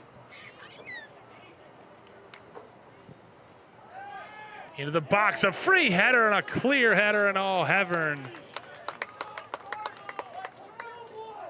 Beg your pardon, actually, that was Derby Bone who was all alone and could have clinched this one. But he just could not keep his header down. That's what made Akosip's header, which was straight as an arrow and perfectly placed, out of the reach of Youngquist. A handball on Wolf. Now Anoka trying to show some urgency here with under 3 minutes to play. Tornadoes trail by a goal. Cardinals have been game in their efforts tonight. It's loose in the box and slotted home. And Anoka, although the flag is up on the far side, hold everything, the flag is up, and the goal is waved off. Tristan McGowan turned and slotted it past, but he was offside. And indeed, it does hit the arm of Bodko. Actually, it was Bodko who turned. He controlled it with his arm, turned and slotted it home. And indeed, that was a pretty clear infraction. So Rising sends it the other way. Dequamani pressuring McClintock and forcing a throw. And it's the hustle of the players up top that have, I think, made the difference here tonight for Coon Rapids.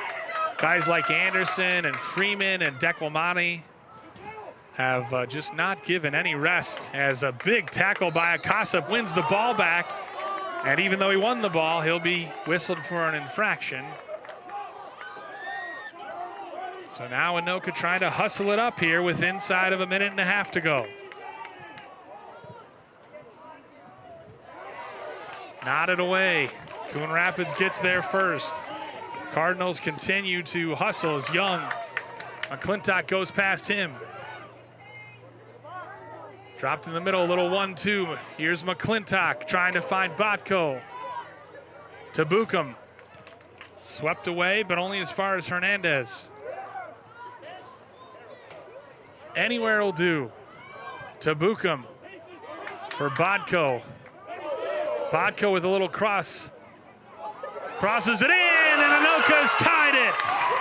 52 seconds left. It was Bodko to McGowan. And Anoka are level.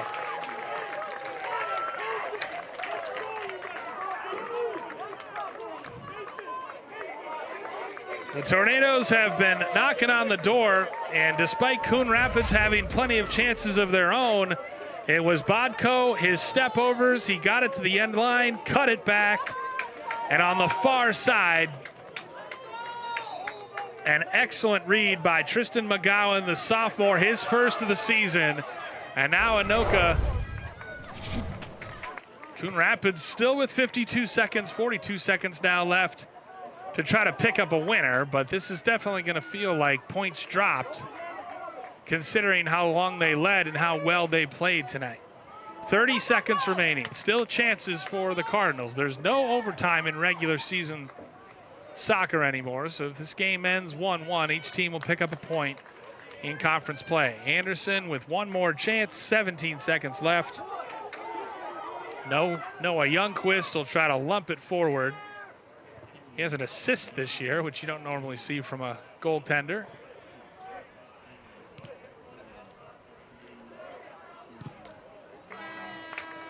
Time expires here on family night.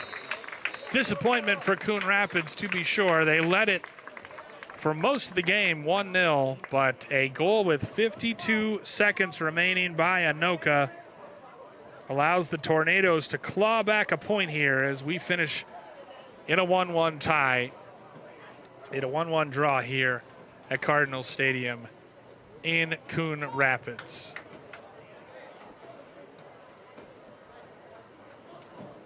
Anoka put the pressure on late, and it was Bodko finding McGowan for the game tire, and so Anoka comes on the road and is able to salvage a point here.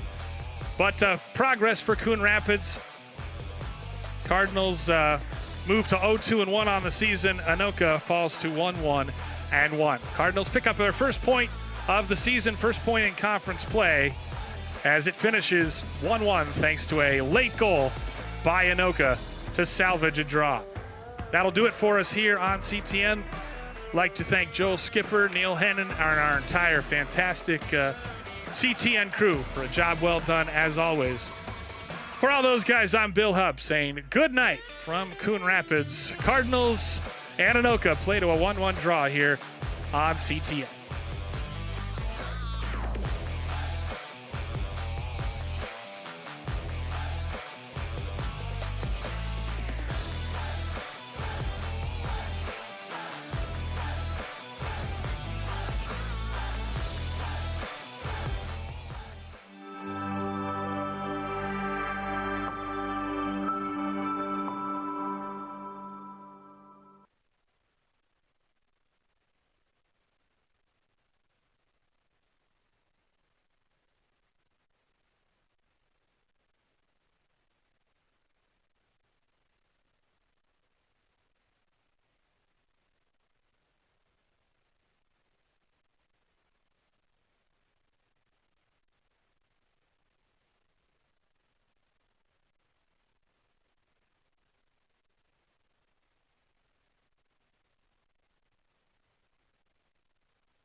Welcome to the nightcap here at Cardinal Stadium in Coon Rapids as the Coon Rapids Cardinals host the undefeated Anoka Tornadoes. Good evening, everyone. I'm Bill Hupp, broadcasting tonight's game between Coon Rapids and Anoka. Anoka starters being introduced here. They'll be in the black kits with the red lettering and numerals. Anoka will be in the white with the maroon lettering and numerals, as their starters there have already been introduced. Taylor Sundin, Kendra McKay, Lillian Clocker, Anoka Olson, Samantha Davis, Veronica Moran, Emma Olson, Lauren Hansen, Tessa Larum, Olivia Anda, and in between the pipes, Reese Christoph. Meanwhile, for the Cardinals, they'll start Tessa Delfrat, Sophia Bakri, Bailey Rowe,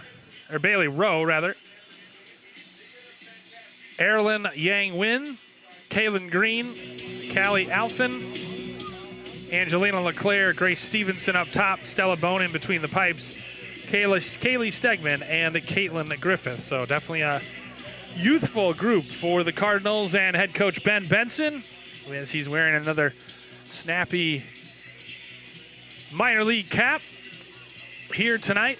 Cardinals coming off a tough 6-0 defeat to Rogers, where it was 0-0 with 2 minutes to go before half, and they eventually fell apart and lost 6-0.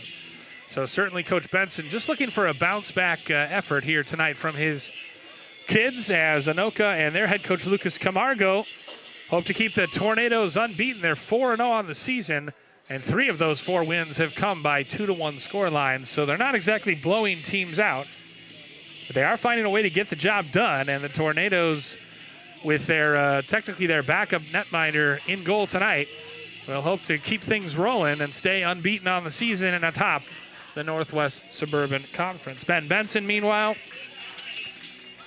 talking to his kids after they battled hard against Maple Grove in the opener and then fell to Rogers. They are 0-3-1 on the season and 0-2 in conference play. Anoka, meanwhile, like I said, 4-0 on the season overall and 2-0 in conference play, as Reese Christoph, the junior, will wear the orange kit, goalkeeper kit tonight for Anoka, and be in between the pipes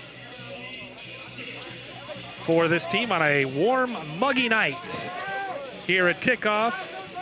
Any little rain in the forecast, we'll have to see. It rained a little bit, still under a severe thunderstorm watch. It's 85, it's supposed to get down to 62 tonight, but hopefully the rain holds off as the lights have taken full effect here at Cardinal Stadium. Anoka will kick off to start things on this warm September night just after Labor Day here in Coon Rapids. Tornadoes control early, and they go to work.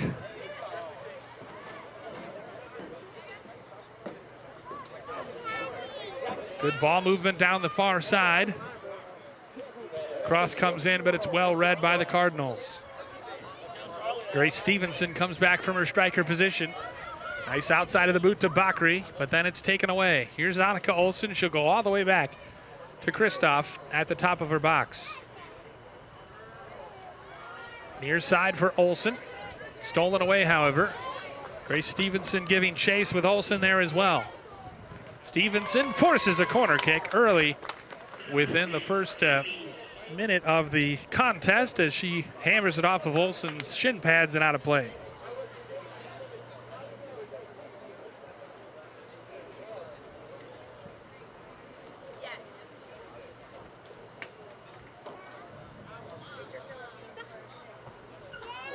Bailey Rao will come over and take it, and Rao puts it in a good position, but it's cleared by the Tornadoes, and now they can break out.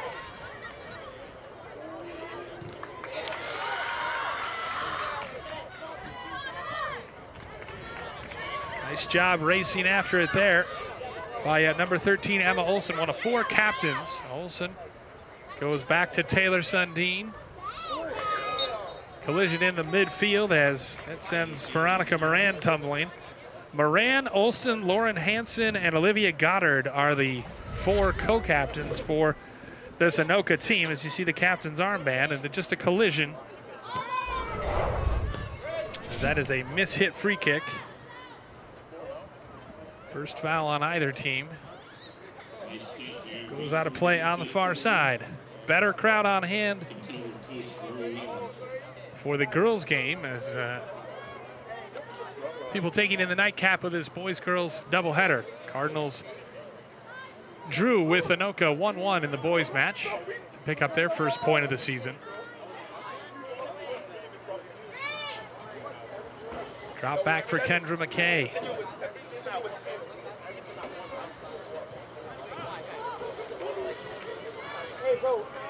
Downline sprinting after it and evading the defender, centering it, and Stella Bone there. Eventually it was cleared, but that's Lauren Hansen busting down that right side. Hansen again, one of 4 starters. As you take a look at Stella Bone, the sophomore netminder for this Cardinals team. Pretty sure hands back there as it'll be a throw near the far side corner for Coon Rapids. Cardinals in the black, Anoka in the white here tonight at Cardinal Stadium. The rain expected to move in and cool things off.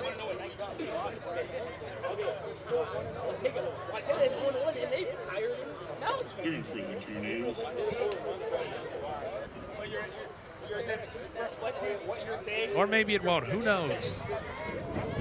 Only Mother Nature knows. Cardinals try to break out here. Moran doing a nice job fighting for it for Anoka, and she'll go back to Olsen. Camargo watching. Now it's the Cardinals' turn to take the space.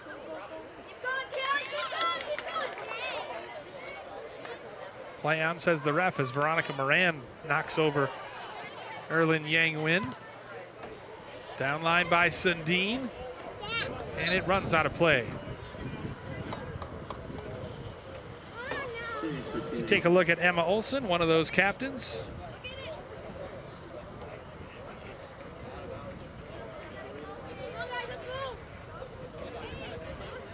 Sundin can't keep it in play. Right in front of Ben Benson.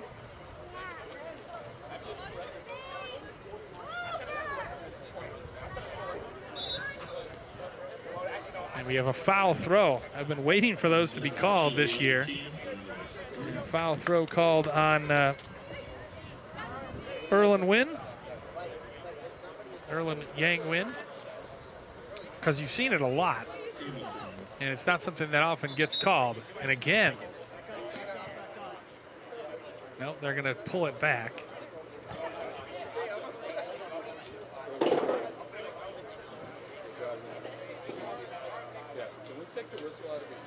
Go Cardinals! Sophia Bakary. Keep digging. Back to Rao. Cardinals kind of pinned down in their own end right now. We have a little more than 5 minutes gone by. First substitution of the game coming up as Isabel Allen comes in, senior.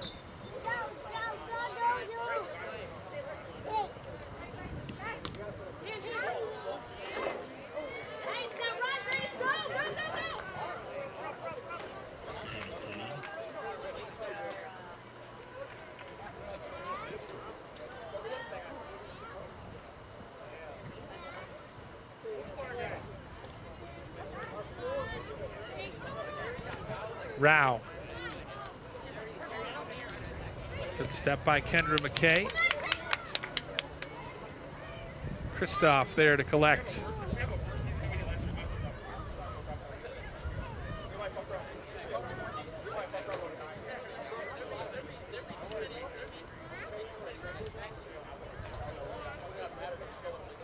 Out of play on the far side, so a throw for the Cardinal. Already the 5th game of the season, and we're barely past Labor Day. The regular season jam-packed into about a month and a half in September, basically September and early October, as Kristoff avoids the on-rushing Cardinals attacker. Kaylin Stegman, one of several freshmen playing for this Coon Rapids team. Captain Anna Langworthy is available, but has been struggling with some injuries throughout the season in the early going.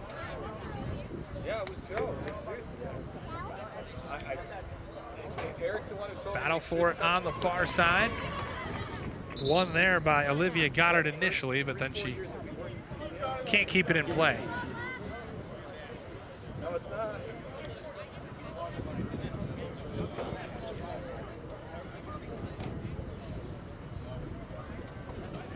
I used to give Joe a hard time about that all the time. So now you go straight. Too good. Cardinals starting to mount pressure on the far side. Everyone seeming to attack down that left wing. But then I'm assuming they fucked it up somehow. Eric's like, don't touch the equipment.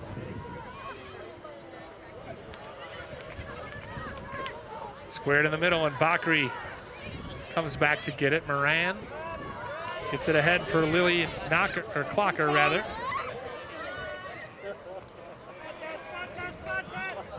Olivia Anda into the path of Lauren Hansen, who's trying to square.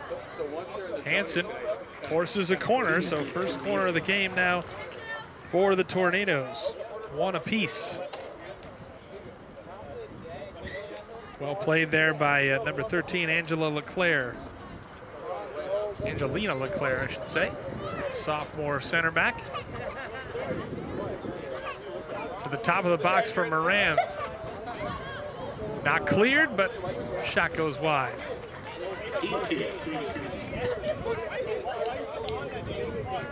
First real shot of the game, courtesy of Emma Olsen. As you see, Stella Bone, brother Derby, just played for the boys team.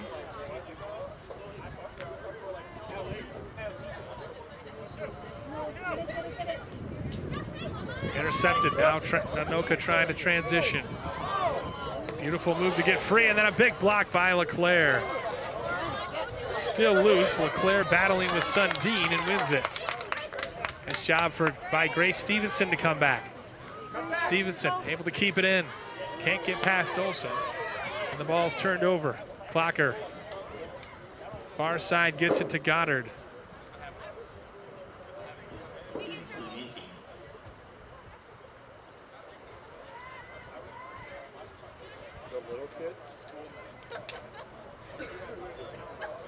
Anda decides to go back to her fullback, Goddard. For Clocker. Back for Goddard, who makes the run. Goddard gets a step. Nice job by Leclerc to come over and make the tackle. Big collision between her and Goddard. Leclerc will step into tackles. We've seen her do that. And that one completely clean. Just knew what she was doing, got the ball, and knocked it out of play. Oh, no, they gave the foul. She won the ball, but they still gave the foul. My apologies. I thought she had knocked it out of bounds. Into the box, and that goes into the side netting. Nice positioning by Stella Bone. So nothing comes of it as Hansen mishits it. Here's Anna Langworthy coming into the game, replacing Stegman. And they miss her in the midfield. They miss her up top at speedy winger.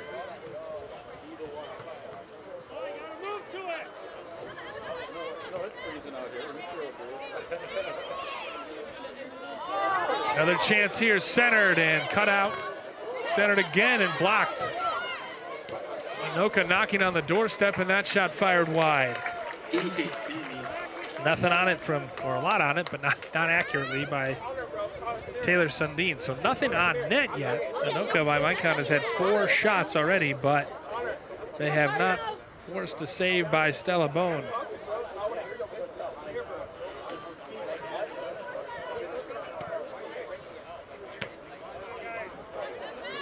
Another chance here as Olsen squares it. Drop back, Anda. She takes a shot from distance and scores. Olivia Anda, the junior from outside the box, puts Anoka on top. about 11 minutes and 47 seconds into this contest. You see Anda just line up and nothing Stella Bone can do about it. That's just a wonderfully accurate shot by Anda, who banks it in off the bar. So excellently done by Olivia Anda, and Anoka goes on top.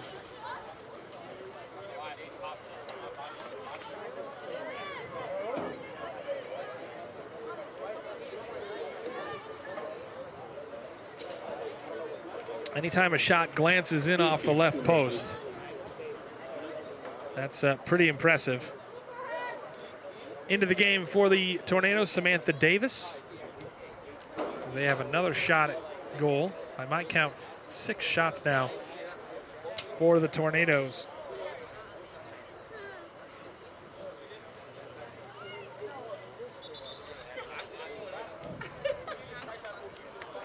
Olivia Anda, kind of playing in that central midfield role, sort of central striker role. Moran has it taken off her toes nicely by Bakri. Well read by Anoka Olsen. Sundin. Stay with them. For Veronica Moran. Far side for Goddard.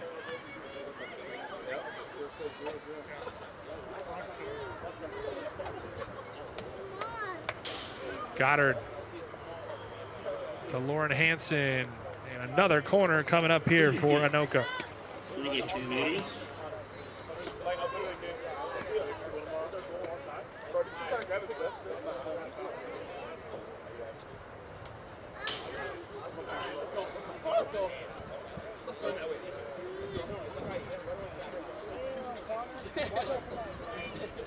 Plenty of white shirts to choose from for Anderson, or for Hansen rather. To the far post, Sundin tracks it down. Hansen kind of overhit that one. Good recovery there by Rao, or Bakri rather. And she clears the danger. We're 14 minutes into the first half here in the girls' contest between Coon Rapids and Anoka, and Tornadoes lead it 1-0.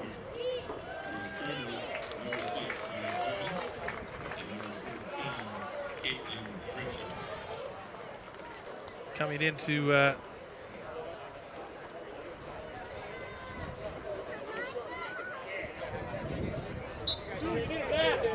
couple subs entering for Coon Rapids. Sundin away from pressure, and Olsen mishits it with the left foot. Okay.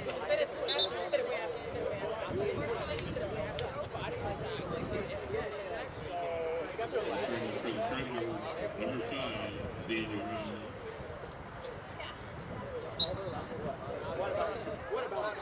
Bailey Rao returns for Coon Rapids, and there's an unforced error.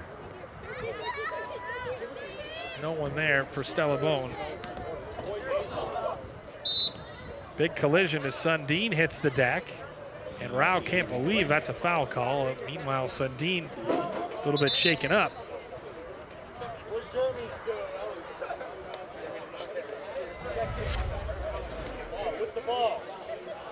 And really, it was Sundin who mistimed her tackle. Rao had kicked it away, and Sundin clashed into Rao, and yet Rao was the one whistled for the foul because Sundin came out worse for wear. Part of it was that she looked like she may have hit her head on the turf, as head coach Lucas Camargo is out there, and Sundin's up, walking off with the trainer now.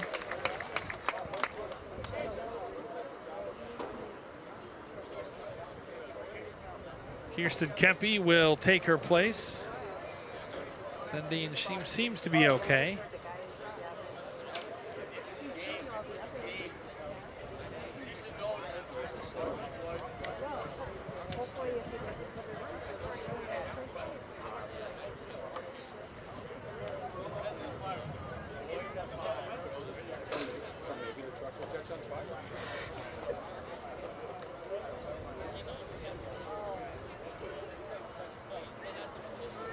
Tempe in that sort of left wing role.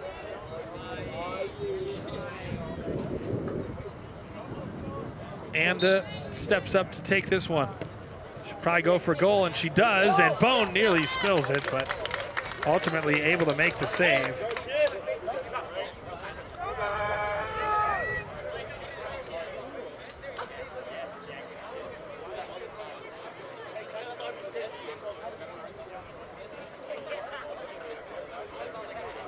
Anoka trying to quickly restart play. Moran for Olsen. And very central in their attack.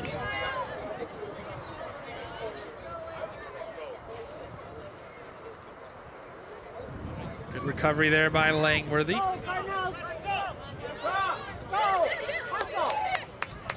Kaylin Green drops it back for Rao rather. Lumped forward, nicely done here by Coon Rapids. Slid wide, but the offside flag is up.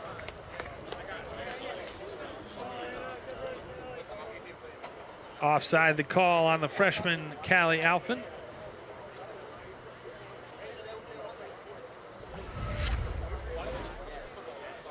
And that's a good call. She was off by a good yard or two. Ahead of beg your pardon, Samantha Davis.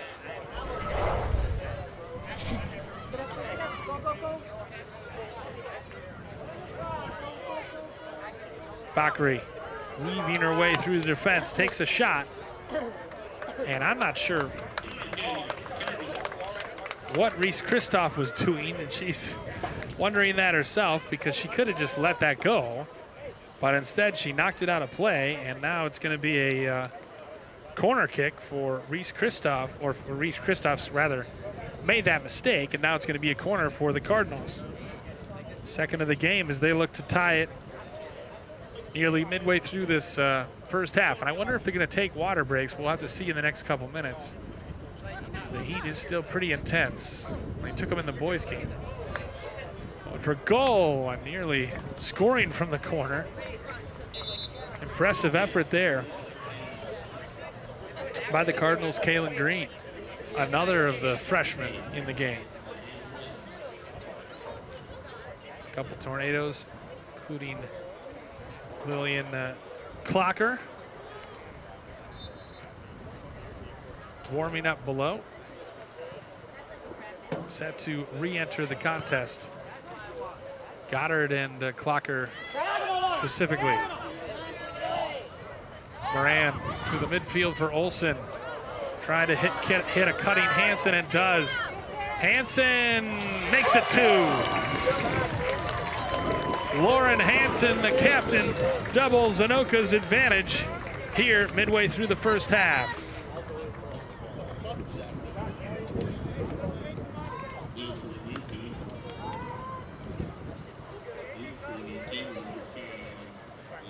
It was a great through ball.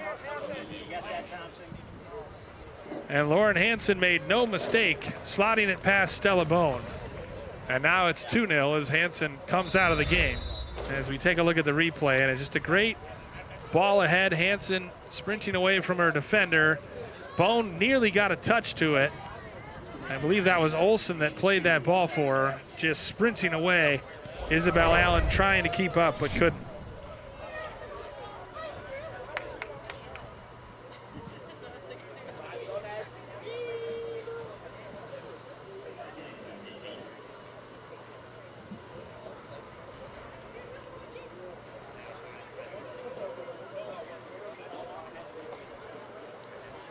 Take a look at Lauren Hansen on the bench. Captain to captain, Olsen to Hansen to make it 2-0.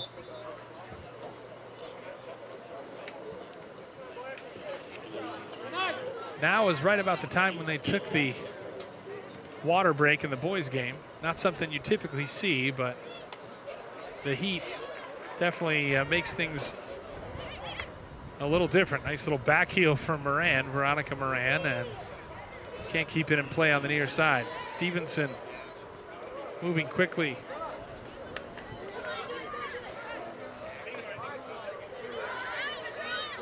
Good support from the Cardinals as Stevenson tries to drag it to the byline and get a cross in, and it's miss-hit past the side netting.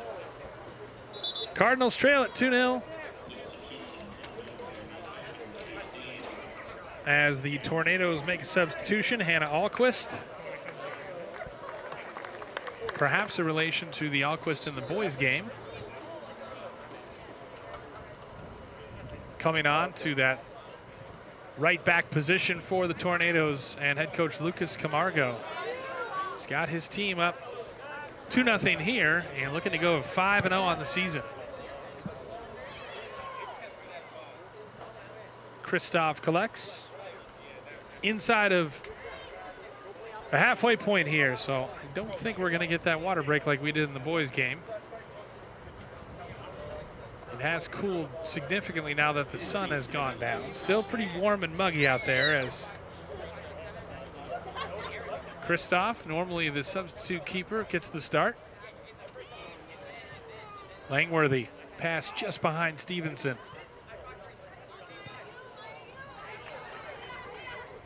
Anda.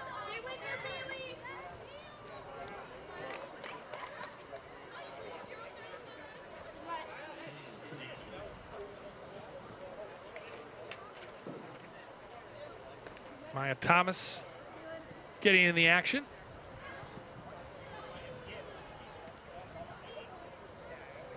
Yang Win behind Stevenson and out of play.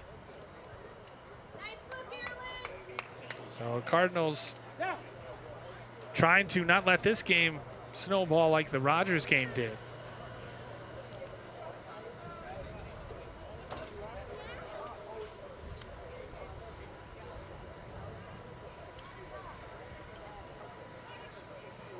Anoka team loaded with seniors. Kempe throwing in there. Hansen, Johnson,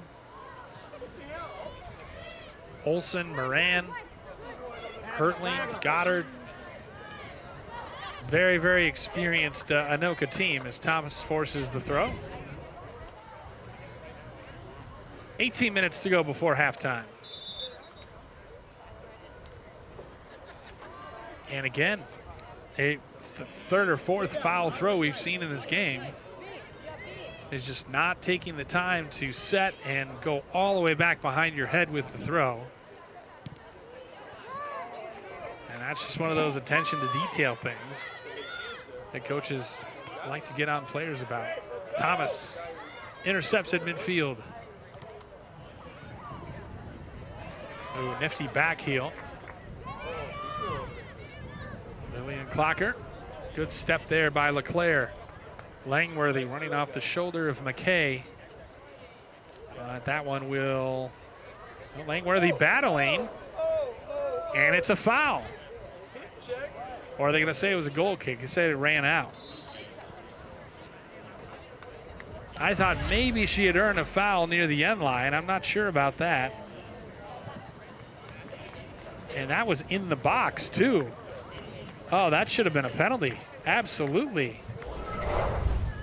Trying to shield her off, but Langworthy got there, got underneath first, and that because that was in the box, that should have been a penalty. But we play on.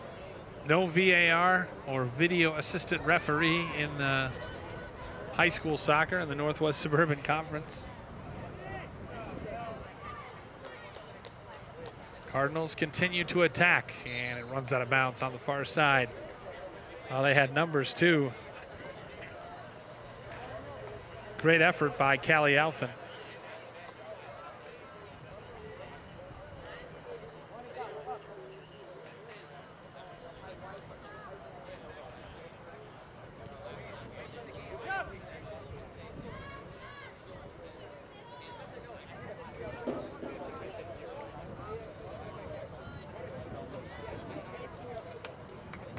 Goddard keeps it in play on the far side.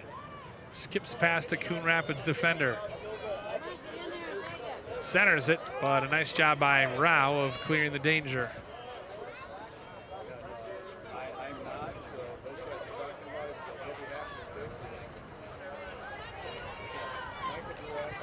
Olivia Anda has played a whale of a game so far, and she battles with Rao but can't keep it in play.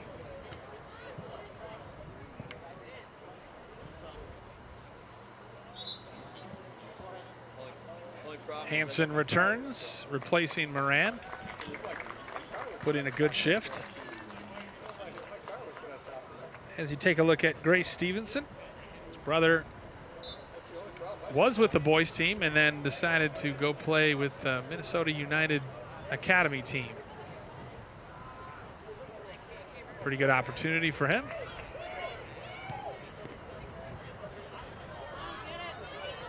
Rao hounded by Olsen.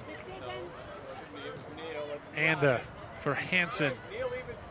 Hansen feeds a runner ahead. And she slips and misses.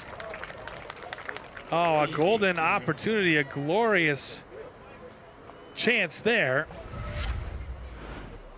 for Olivia Goddard. But Goddard just kind of fell down as she struck it. He got a little too ahead of herself. And again, captain to captain, but what a ball by Hansen. Could have had a goal and an assist. 2-0 our score. Stevenson with Bakri in support. Stevenson fouled from behind. All kinds of pressure applied there by Lillian Clocker. Clocker did just that to earn the free kick.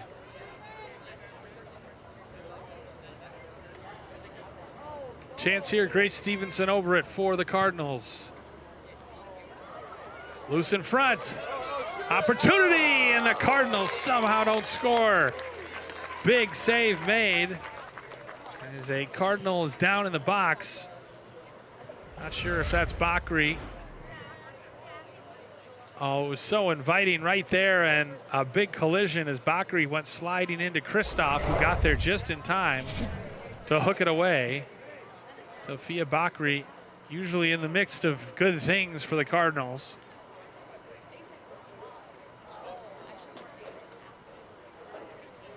Lights have taken full effect here on this warm and muggy evening in Coon Rapids. We're inside of 13 minutes to go, first half. Tornadoes lead it 2-0.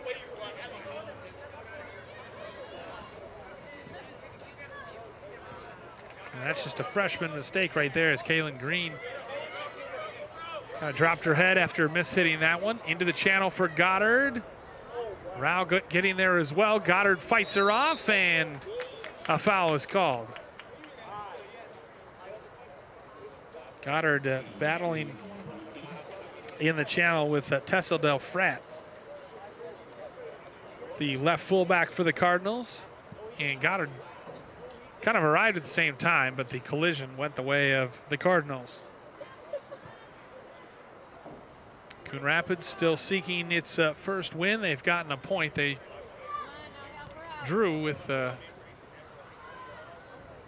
Osseo earlier this year, but still looking for that first win.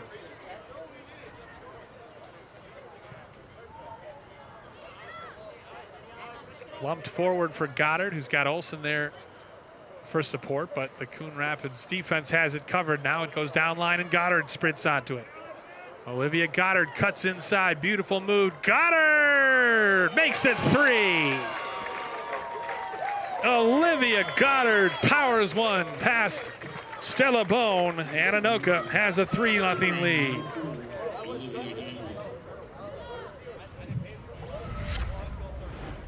I thought she might square it to Olsen, but she took it herself just off the fingertips of Bone and inside the right post. Plenty of power on that shot, and Anoka is free and clear now at 3-0.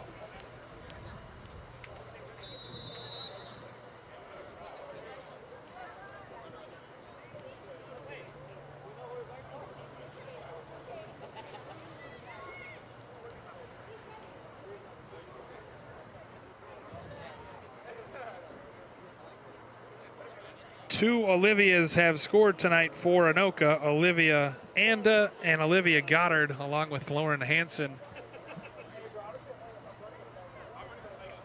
And their joy has come down that right side, as 2 of the 3 goals have come from that angle. Question mark, Lily. Question mark. I have a feeling Lucas Camargo will still want to see more from his team. Oh, beautiful ball into the path of Goddard. Got a teammate up there in support. Goddard takes it to the byline. She's just got so much pace. In on her left, drags it back for Hansen, who makes it 4. Lauren Hansen, second of the night. And it's 4-0 Tornadoes.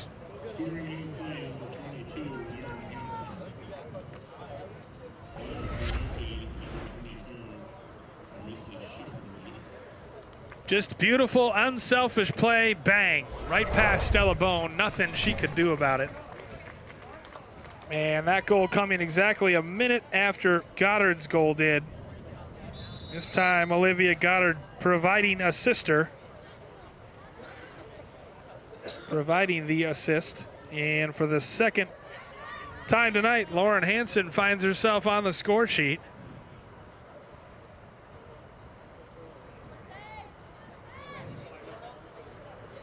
And Ben Benson will have some things to say, no doubt, at halftime to his team, as there is 10 minutes to go before the break, and it's 4-0. Cardinals trail Anoka here at home.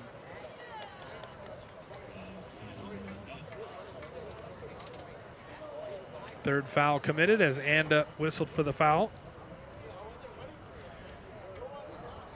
Goals at 28-47, 21-47, 11-27, and 10-27 for Anoka, as they have very much looked like a team that is 4-0 on the season. Stevenson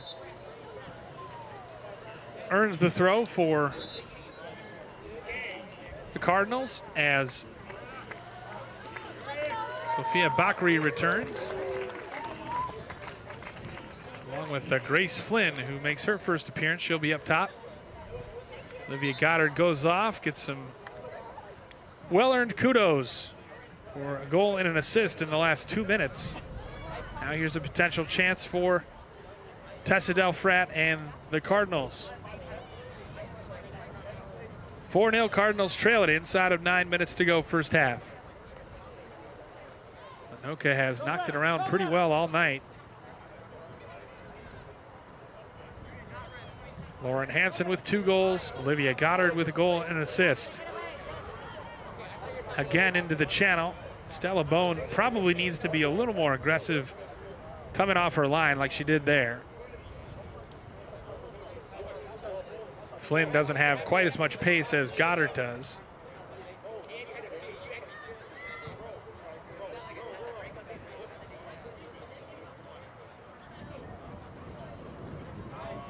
Hansen.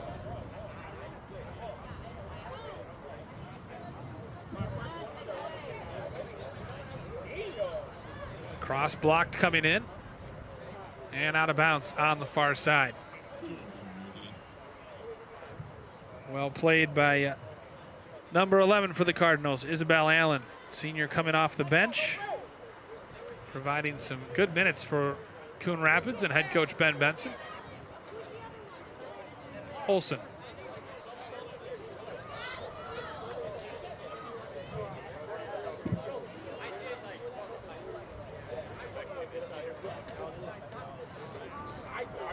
Coon Rapids goal kick as Greta Johnson, the senior defender, couldn't keep it in play. Angelina LeClaire as a well-earned reception for Olivia Anda.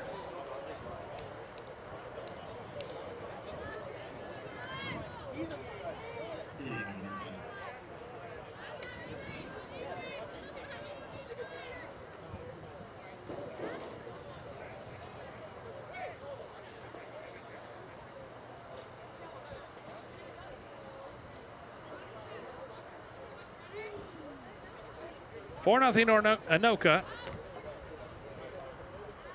Tornadoes had a 2-0 lead after 15 minutes. Hansen, another turnover forced. Hansen into the box. Good job by the Cardinals to take it away. Up for Stevenson. Tries to control. Olsen takes it away.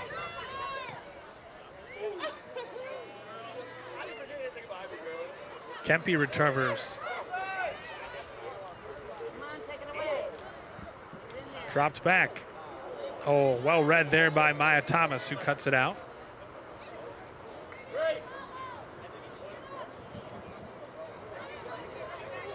Kempe on the turn, and she's hacked down. So it'll be a free kick for Anoka. Isabel Allen saying sorry. Ref coming in and saying, hey, settle down. Usually you get a talking to or two before you get a booking, unless it's particularly egregious.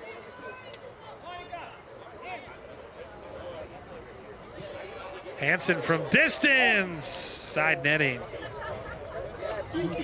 Not sure if she looked like she may have just gone for it.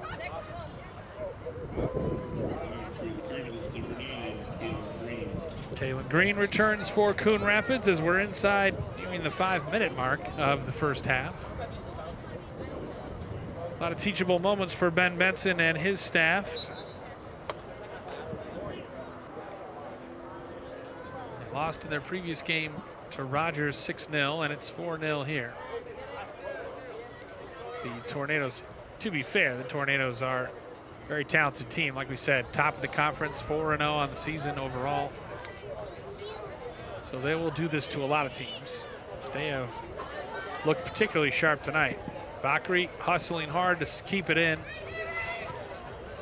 And now another counterattack here as Flynn cuts middle. Great pressure by the defense of Erlin Yang Win. LeClaire clears it.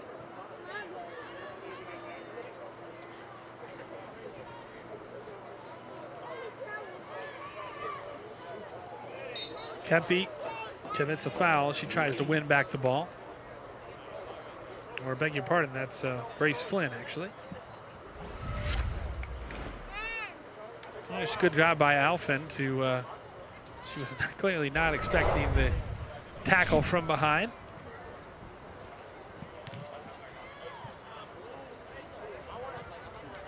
Flynn has it taken away. Stevenson racing after it. And they'll go back to Kristoff in goal. Make them stop. Make them stop.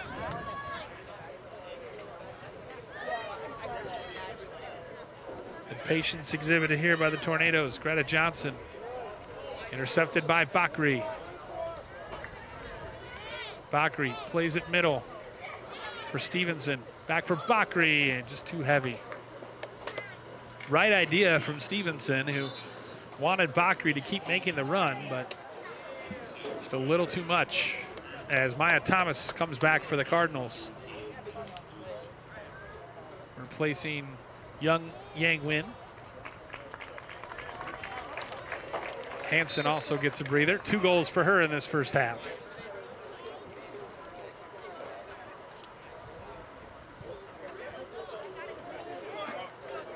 Off the head of Bakri.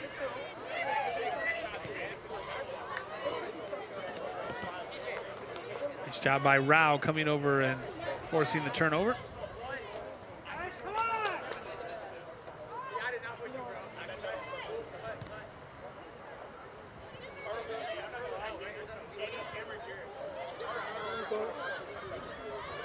Another chance here for Anoka. Oh, good. Well read and intercepted by Coon Rapids.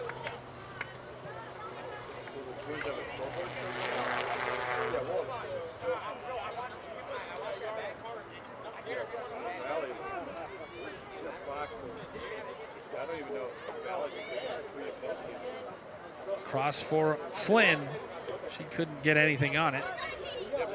Good step, however. Shot from distance, blocked by LeClaire. Thomas tries to carry it. Can't keep it in play. But it will allow Coon Rapids to get settled defensively.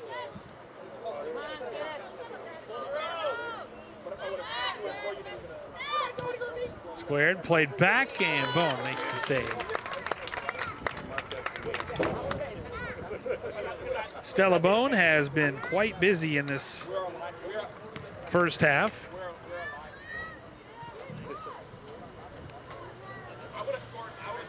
She has faced 6 shots, made a couple saves, a couple corners to deal with. But I mean, ESPN's picking up the play. We are nearing a minute to go here in the first half.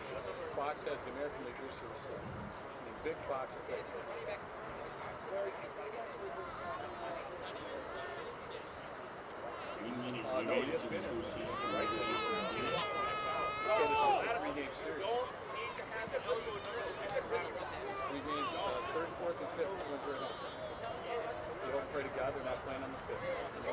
Olsen can't trap it cleanly, and so Bakri takes it away momentarily. But here come the Tornadoes. They can transition so well. Great job by Bakri in the midfield to steal it away. Bakri scrapping with Avery Danner, whose brother is on the boys team, and Avery Danner earns a free kick. They take it quickly for Flynn. Tornadoes looking to add one more before the half. Cut back is cut out by Coon Rapids, and that should be the end of the first half. As time expires with that errant shot from the Tornadoes, but they had plenty of shots that weren't errant in the first half. Lauren Hansen, one of the captains, with 2 goals. Olivia Goddard, another captain, with a goal and an assist. And Coon Rapids finds itself trailing Anoka 4-0 at halftime. Back with first half highlights and more here in a moment from Cardinal Stadium on CTN. As you know, CTN YouTube, and we're on in a big way. We have thousands of videos online to help you stay connected to Coon Rapids on any device, at home, or on the go. And it's because of your faithful viewership that we can celebrate 10,000 subscribers to the CTN YouTube page. Thank you for your support as we continue to keep you connected.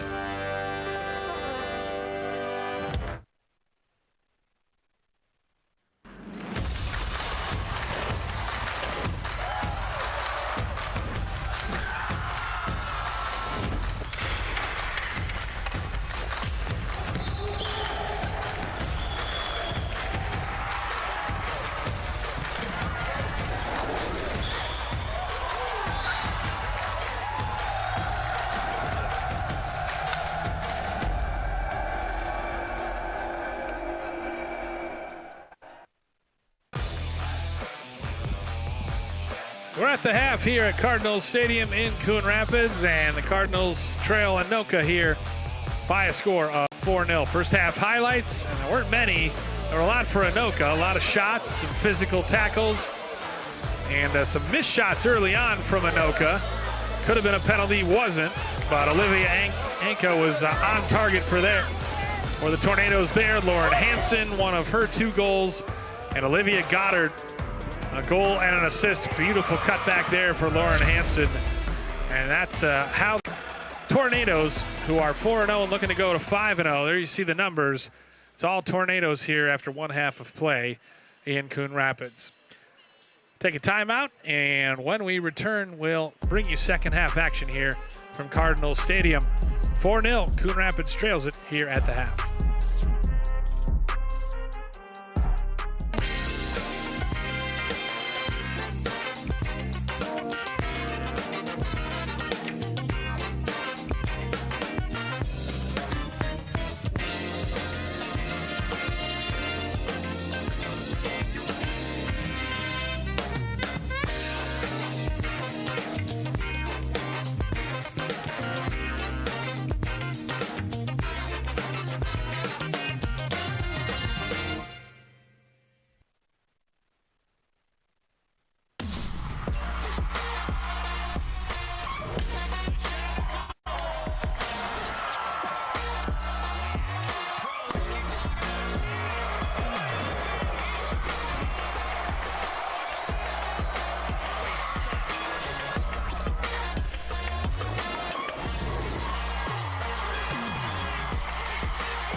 Second half action about to start here from Cardinal Stadium as the Coon Rapids Cardinals trail the Anoka Tornadoes 4-0.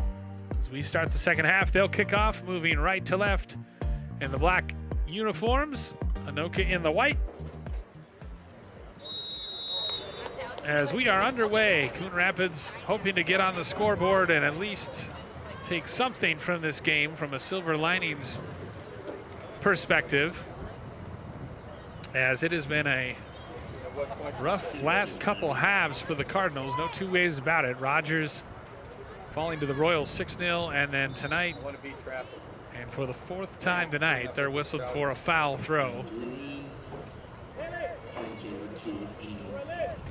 So it's things like that Ben Benson will want to see cleaned up from a focus standpoint.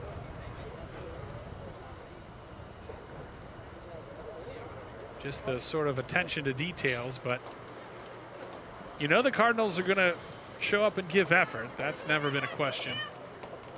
But the Anoka attack has been really solid tonight, led by Olivia Goddard, and there's a nice play there to keep it in bounds by number 9, Samantha Davis, the junior forward. She goes far post with it. And it'll run out of play for a goal kick, but the right idea from Davis. Yep. Anoka attack led by Emma Olsen has an assist tonight, but led by two of the other captains, Lauren Hansen with 2 goals, and Olivia Goddard with a goal and an assist tonight for Anoka. You can add it in post, right? Outstanding, and players like Hansen have not started in the second half. There's a shot from distance or a cross, but that goes begging. But it's going to be a corner. Took a deflection, so a corner from the near side by Anoka, or for Anoka, I should say. But yeah, the likes of Lauren Hansen and others, and they are down to our right as you see Hansen warming up with the rest of the team. So clearly, Lucas Camargo doesn't want them to get complacent. But players like Anoka Olsen, number 7, and Hansen started, but they are on the bench to start the second half.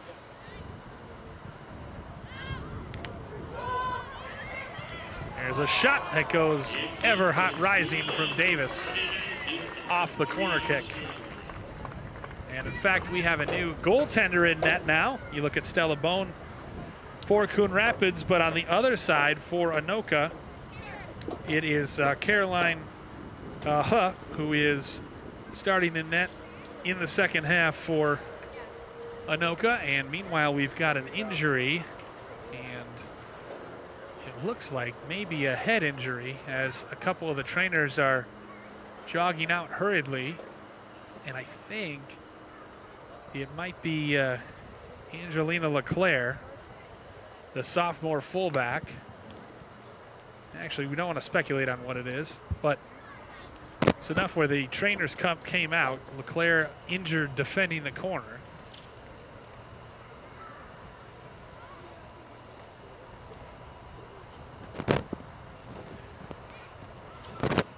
So while the two trainers tend to the injured defender for the Cardinals, we'll step aside. 4-0. Coon Rapids trails Anoka here in the girls' soccer game at Cardinal Stadium on CTN. Want to know the who, what, when, and where of Coon Rapids? Then follow CTN on social media. It's that simple. Whether it's Facebook, Twitter, or Instagram, keep up with local news, sports, and events. And the people who make our community such a great place to live. So give us a follow, like, share, or subscribe, and always be the first to know what's up in Coon Rapids. That's CTN, helping you stay connected.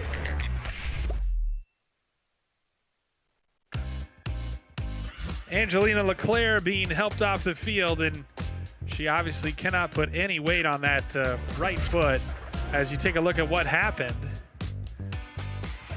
And she just got spun around. It looked fairly innocuous. I mean, obviously kind of a collision. She might have collided knees with one of the Anoka players, but obviously can't put any weight on that right leg, and that's a concern. So wish her a speedy recovery, but that's a concern. That's a big loss for. She is a tall, physical presence at center back for Coon Rapids, and they're not the deepest team to begin with. So might be the end of the night for Angelina LeClaire, and we'll keep you updated if we hear anything. But in the meantime, we're back to action. 3 minutes gone by here in the second half as Coon Rapids tries to fashion something together. Bakri's cross cut out. Bakri chasing after it, trying to track it down. Passed up to Olivia Goddard, and now this is where you got to watch Anoka on the counter. Goddard speeding down the right wing. Cuts inside, skips past the defender, lashes it to the near post, and Bowen gets down to her left to make a save. Stella Bowen with her 4th save of the night. I think Goddard might have liked to have a little more mustard on that shot if she had it back. It's already, by my count, her 4th shot of the night. She might get another one here, chasing after it, but that through ball just a bit heavy as she watches it run out of play.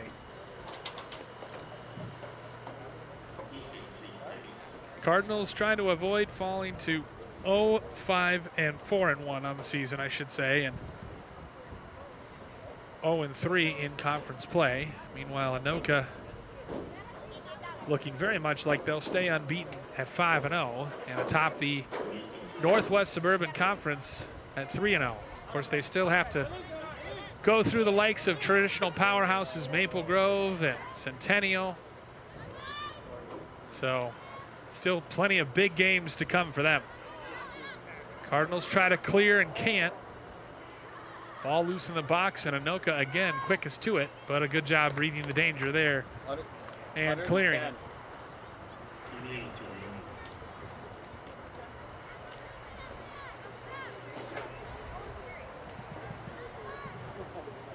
Dragged back, there's a shot, big save by Stella Bowen. Again, Goddard was there and bashed it with her left foot, but Bowen had the near post covered and makes a nice save. I mean, more or less right at her, but it was right at her because she covered it well. Corner kick from the far side for Anoka.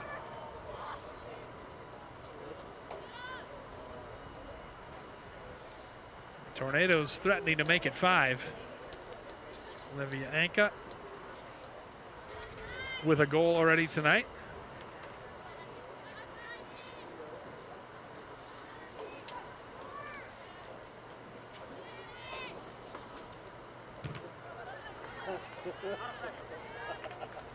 Hard collision, and because Bakri was playing the ball on the ground, it's a free kick.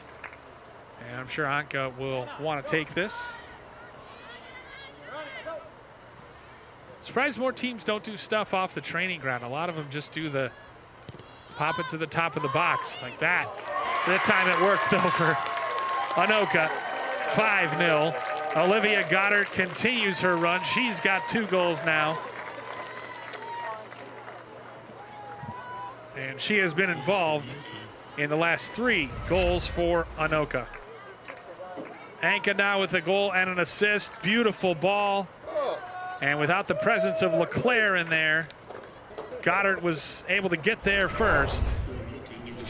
And she has now, as we said, scored 2 goals tonight to go along with an assist.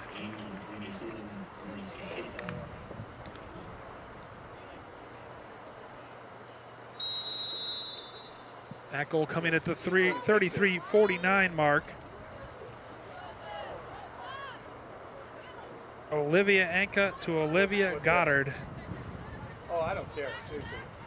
I don't care. And that has been quite the connection tonight. The check is still going to come from CTN if I get that replay or not, dude. I don't care. My wife will still spend the money. I believe that running time, for what it's worth, is 6. Chance here for Grace Stevenson. Stevenson taken down from behind, just outside the box.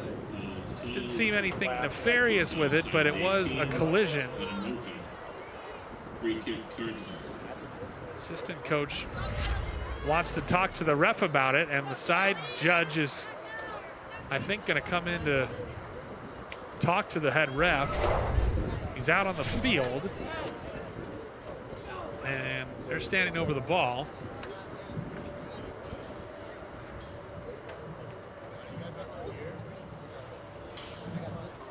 It's lined up for Callie Alphen to take.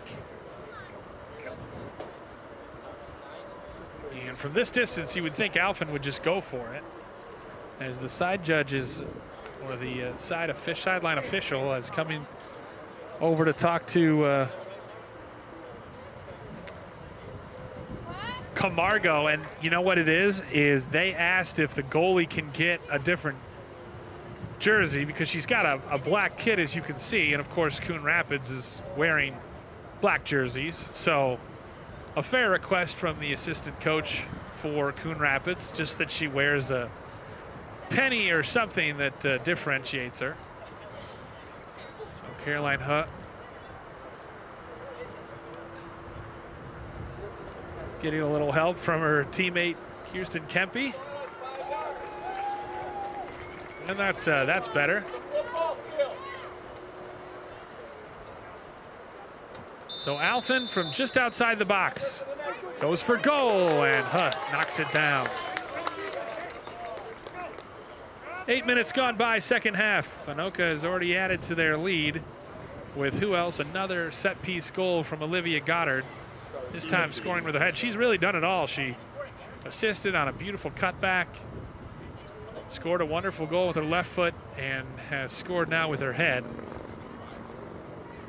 As the substitutes for Anoka, for the most part, have taken to sitting down on the track instead of the bench, and have stopped warming up with a 5-goal lead.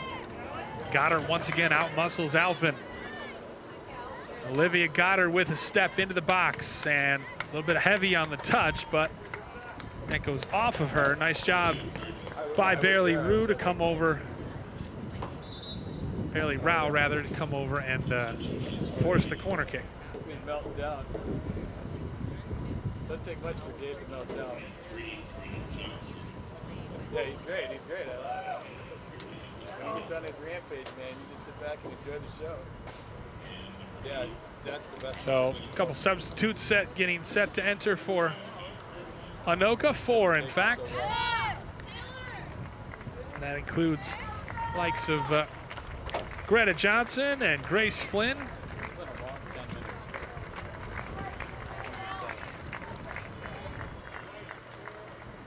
But we need another goal so we're not intercepting.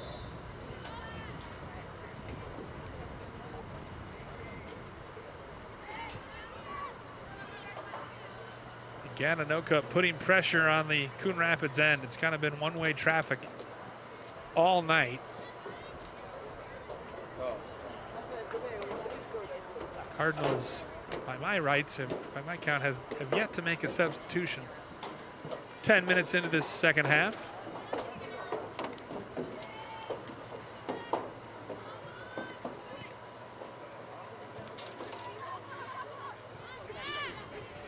Good passing by the Tornadoes, and that shot deflected out of play, so it'll be the 7th corner of the game for Anoka.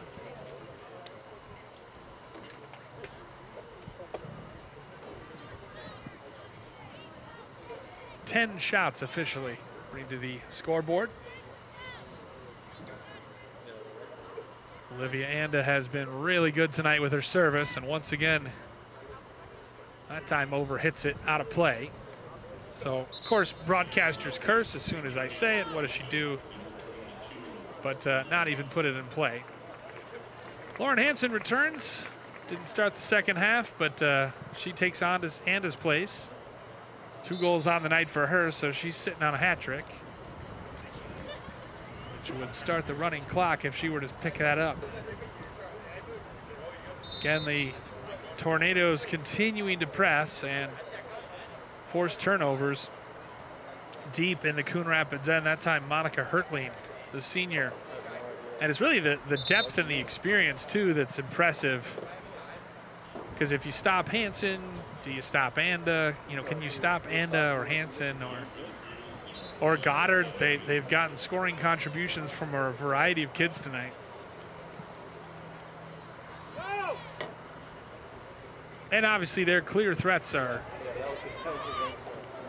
their threats are pretty obvious, their best threats, but still really good. Hansen from distance, and Bone collects that. Hansen could have maybe taken another touch, but rack up another save, the 11th shot of the game, and the 6th save made by Stella Bone.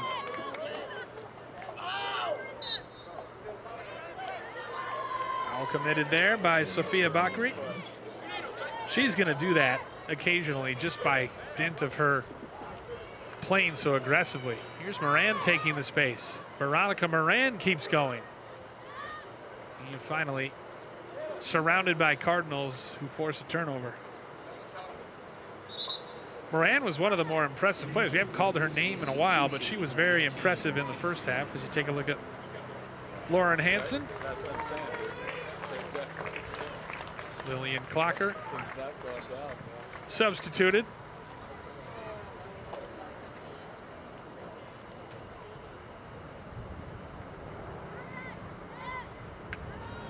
It's actually really nice. Tornadoes just relentless in their attack. Good switch of play. But again, just too heavy. They could have had more. There's been some through balls and some switches that were the right play tactically, but just a little bit overhit. Taylor Sundin, good to see her back after she left from a collision in the first half. Veronica Moran gets a rest. Alphen moves it forward, and they'll go all the way back. Sundin will to the netminder Huh, who's way out, maybe 10, 15 yards outside of her box. Anoka threw in.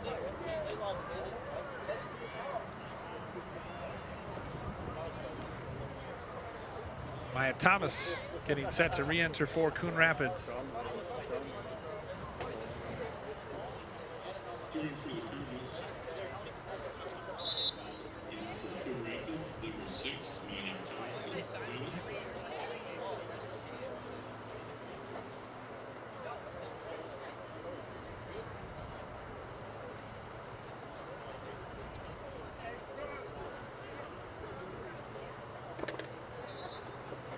Thomas replacing Caitlin Griffith, who started tonight's game.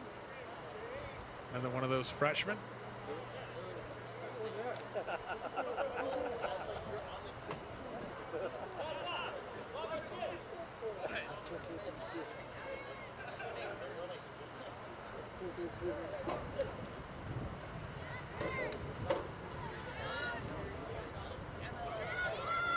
Cardinals do a nice job playing it out.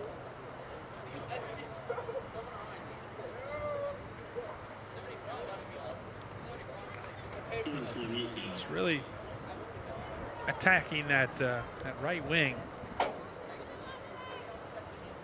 Greta Johnson to throw it in.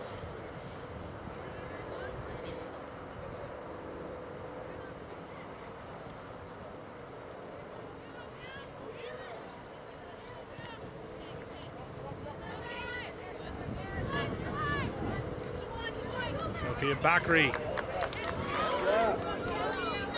passes it wide to Callie Alphen. Alphen goes down in the box, no call, and it's eventually swept away. Not sure if she just got tripped up with her own feet, couldn't sort them out, but she was looking like she was getting ready to shoot, and then she was converged on by a couple of Anoka tornadoes, as you see here. And it did look like she was maybe tripped from behind, but she didn't protest too much, and eventually Anoka was able to clear the danger. Got 24 minutes left in the second half. Substitutions continue for Coon Rapids. Addison Erickson, freshman defender, will see some game time. And all that is so valuable in the varsity soccer world. Just that experience and learning to kind of how to maintain your poise and calm the nerves.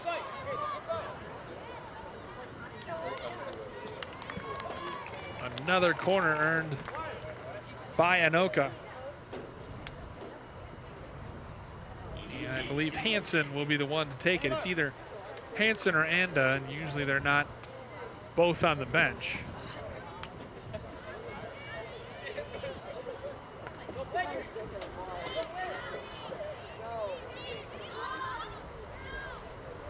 thought about a short corner, but now Hansen will back up and drive it to the near post. Nicely cleared by Coon Rapids.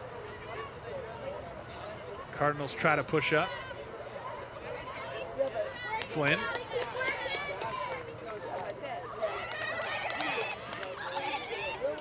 And ball pressure by Coon Rapids here. Alphin and Stevenson there.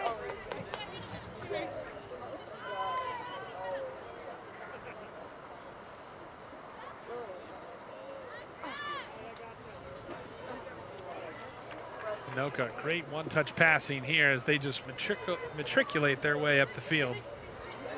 Sort of those triangles and kind of pass and move. And if you don't stay with the runners, you can get really burnt. Off of Flynn and hammered away by Coon Rapids.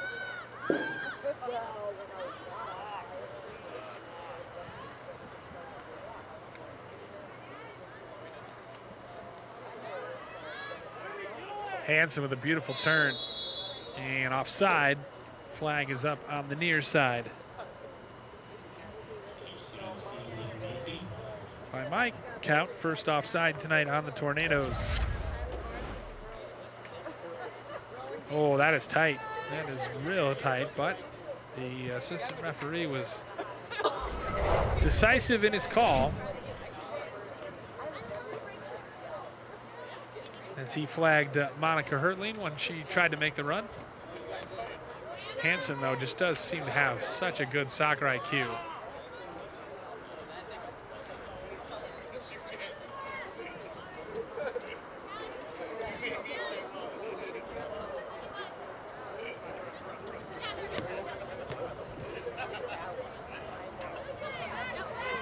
Alphin can't keep it in play.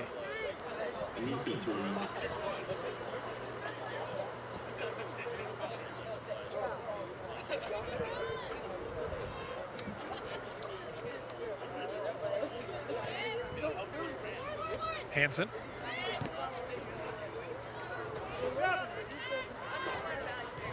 Rao will get there ahead of Flynn.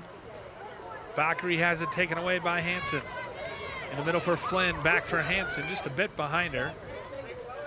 Hansen squares it. Shot from distance, and that's hit 6. Rack up another assist for Lauren Hansen, and Hannah Alquist, the senior defender, not one who normally scores the goals, but she lashed one home from basically the 18-yard line. The square ball, Maya Thomas not quick to close it down, and that was enough. Just a well-placed shot in the lower right corner to beat Stella Bone and make it 6. Now I believe this is when we officially have running clock.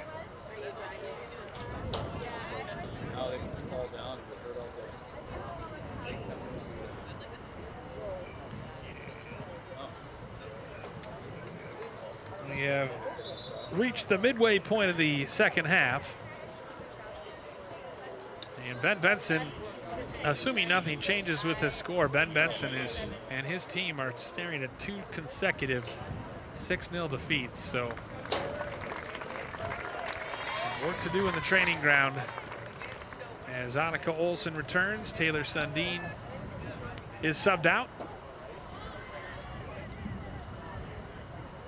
How about the twin captain duos of Olivia Goddard and Lauren Hansen, each with 2 goals and an assist tonight. As Hansen jogs over to take the corner from the far stick, far flag. I suppose it's a stick and a flag, really, because there's a flag on the end of the stick. Shot to the near post. Bone makes the initial save. It's swept off the line. Cleared off the line back to Hansen. Deflected off of a Anoka knee over the end line. Rapids lucky it wasn't 7-0. Actually, they're going to say how that was off a Cardinal. So now Hansen will do it again. Look at this initial save. Kind of a collision at the near post as Alphen, or Kalen Green rather, and Stella Bone were right there.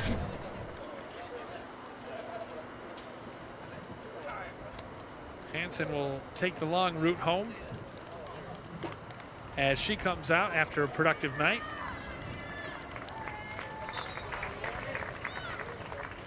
And Alquist will do the honors instead. A high looping corner.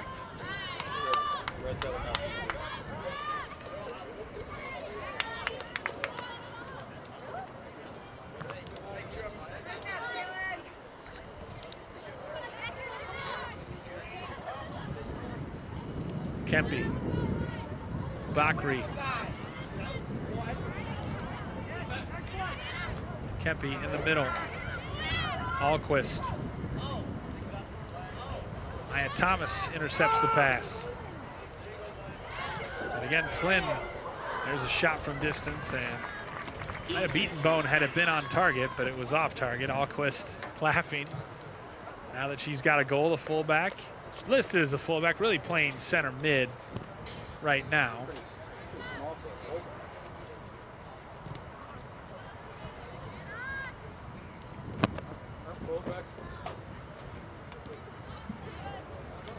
Fullback's supposed to be the blockers for the running back.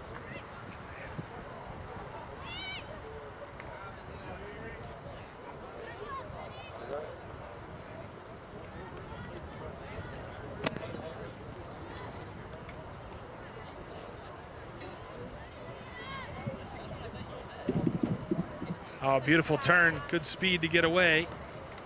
Then the pass is cut out. Maya Thomas lumps it forward. Caroline Hutt clearly waiting for stuff to do at the top of the box. Believe as the senior she is the normal starter, so just getting her a little rep. As a couple substitutes, including Kaylee Stegman and Callie Alphen set to return. And for Anoka, back in is Kendra McKay. We're in running time here at Cardinal Stadium. Anoka led 4-0 at half, has added 2 more here in the second half.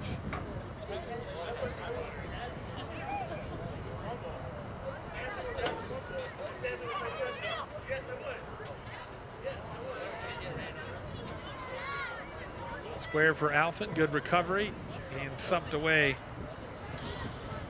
by Stegman. Yep. Oh, yeah. In looking at it, it's pretty amazing. The only goal not involving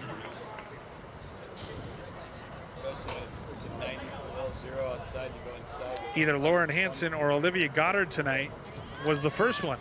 And Olivia and a strike from distance to open the scoring.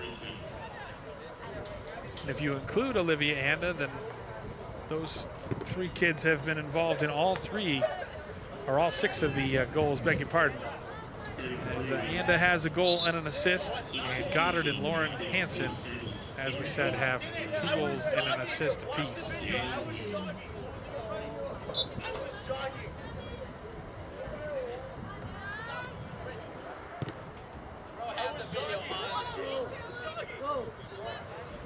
Poised by the Anoka back line. Great pressure by Stegman, though, forcing them to be on their toes. He'll go back to the goaltender, Hub. 14 minutes to go in the game. Anoka still trying to work on some stuff. And Rapids just looking for a bit of possession. There's just too many unforced errors like that one. Hey, Chris, if I did it, I'm pretty sure anybody could do it. Good speed down the left wing. I mean, even though I didn't do it right. Cut inside. There's a shot. Stella Bone pushes it onto the football crossbar and over for another corner. Bone with some strong hands there to parry the shot away. Nice job cutting in on her right foot. And that was goal bound, but Stella Bone pushed it over. According to the scoreboard anyway, 7th save of the night for Bone. Another corner for the Tornadoes as that one goes long.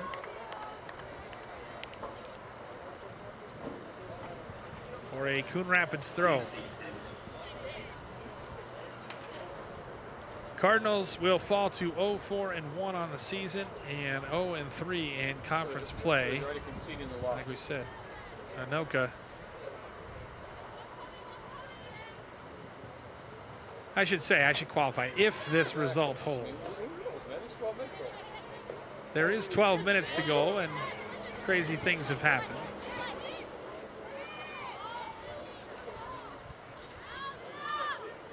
Olivia Flynn squares it. Alquist. 4th shot of the night for Alquist, and she does have a goal. That was a very similar looking shot to the one that she scored her only goal on. Lauren Hansen, I was wrong. I thought Hansen's night might be done. She returns.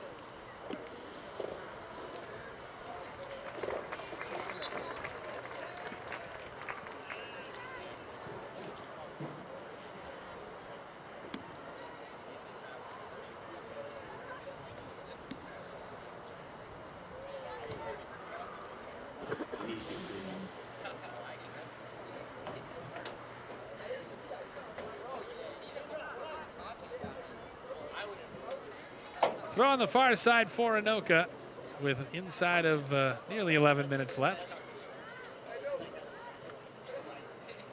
Hansen.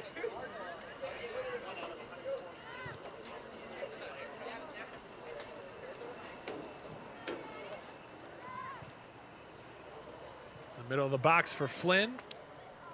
On a nice job by Rao to usher it out for a Coon Rapids throw. Cardinals searching for some offense. On the verge of being shut out for the 2nd consecutive game. Just need to get some service up to the likes of Grace Stevenson and get Sophia Bakri involved. Converted a penalty against Maple Grove. Bailey Rao has put forth a game effort tonight as Kempe will take this throw for Anoka.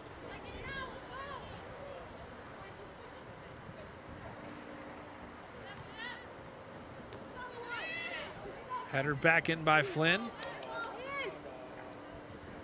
Fortunate not to get called for a handball there. Kempe squares it. Maya Thomas alertly kind of shoulders it down and almost just sort of traps it with her torso for our goaltender Stella Bone.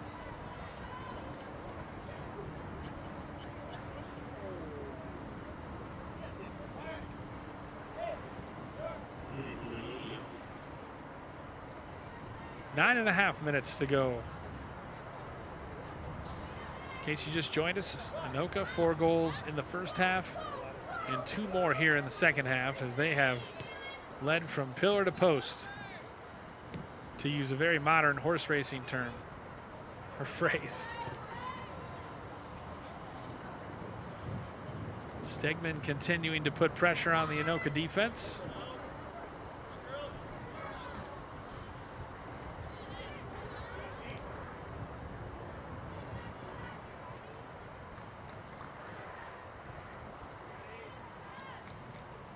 Alvin battling down line. Stella Bone will come out to play it at the top of the 18-yard box. But right to Lauren Hansen, who's on a hat trick.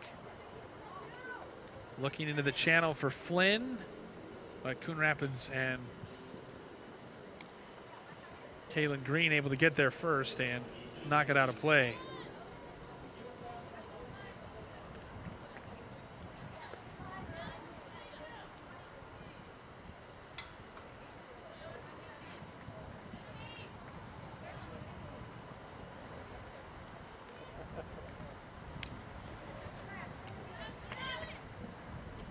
Bailey Rao will usher that over the end line for a goal kick.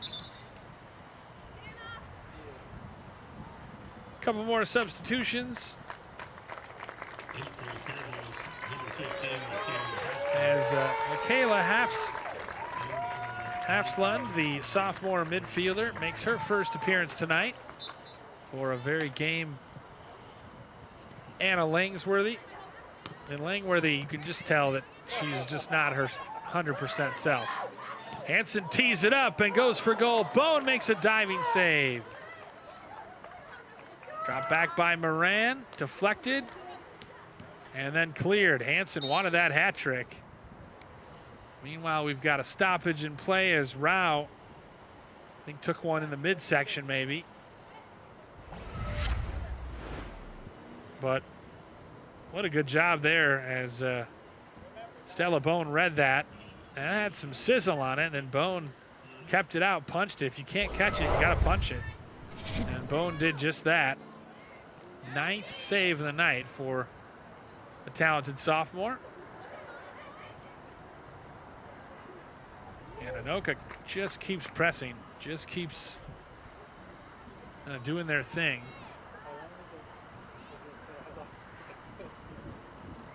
As it looks like Emma Olsen, one of the co-captains, will get set to return. Maya Thomas earns the foul. Veronica Moran can't believe it, but it looked like a good call.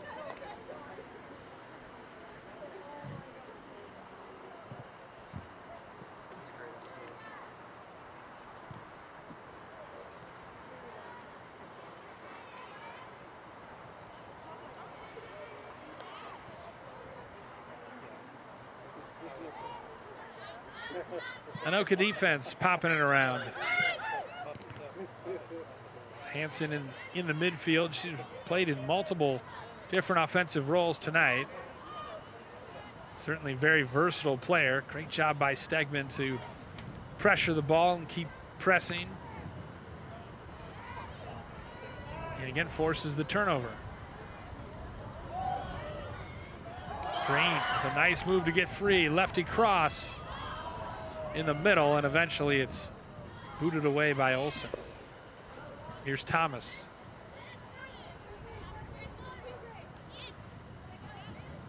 Brow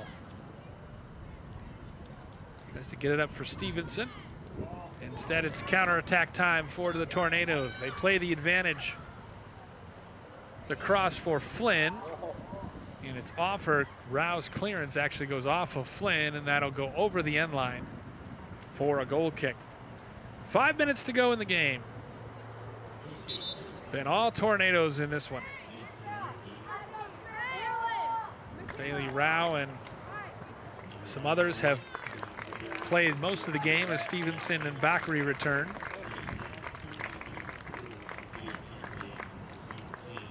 As does Samantha Davis. One of the few juniors on this team. Grace Flynn's a junior, Annika Olsen, Samantha Davis, Kristoff, but seemingly everyone else. Kendra McKay is a junior. Everyone else is a senior. Stella Bone makes another fine save, diving to her right as Davis took a crack with those pink boots. It's the thing about the blowouts in the high school level. Everyone wants to get in on the act. Hansen steals it. She'll shoot from distance, and it skips off of Bone and in, and Lauren Hansen's got her hat trick. Lauren Hansen with 3 goals and an assist. Not wearing the captain's armband, but the senior co-captain certainly showing leadership tonight. She makes it 7. That was just a knuckler that kind of fooled Bone and just got enough to sneak inside that right post. Unlucky for Stella Bone, and it's 7-0.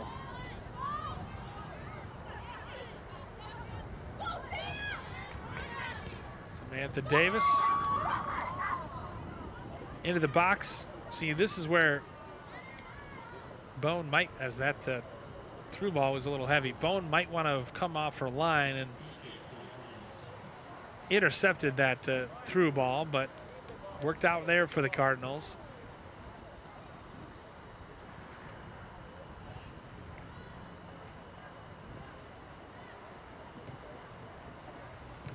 No assist on that last goal from Lauren Hansen. She scored the 2nd, 4th, and 7th goals of the night.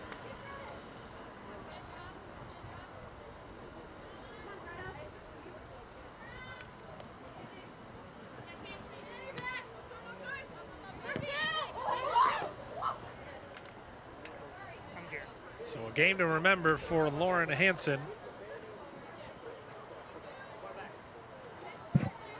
as Anoka will stay undefeated.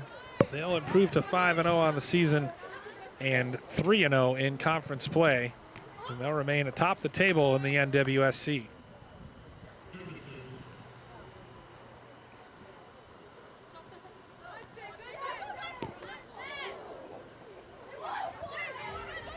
They continue to battle as Samantha Davis hand fighting with Rao, goes out of play. Davis takes a tumble. It's another corner for Anoka.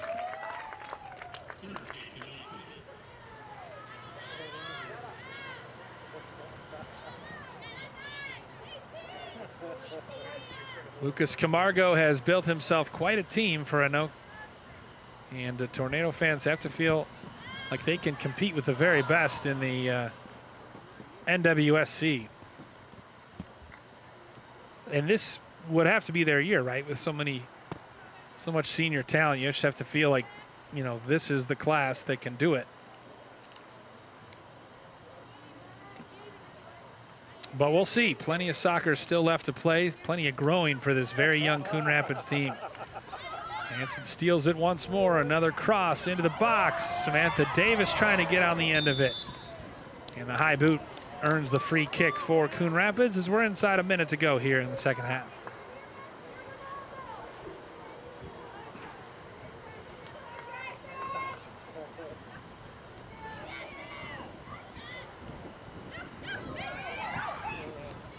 Hansen another shot from distance. That one going wide. While we have a minute, I'd like to thank Joel Sipper, our director for both games tonight, the boys and girls games. Neil Hennon helping out. Mike Burlingame, Greg on camera, and everyone else involved in the broadcast here tonight for CTN. Fine job by the guys, as always, bringing you Coon Rapids athletics. 10 seconds to go.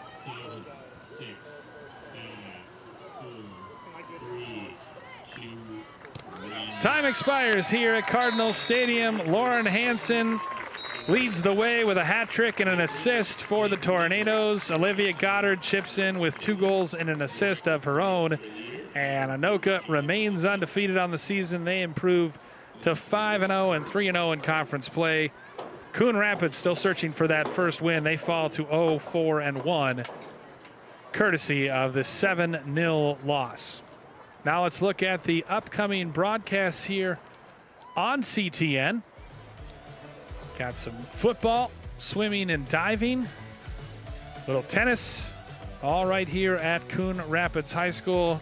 Joe and Howie will be back with you for those, including the Osseo Orioles visiting Coon Rapids and Kaijan Cummings-Coleman, or C-squared as the guys call him, coming off a massive first game against Centennial. You don't want to miss this kid in action in his senior season.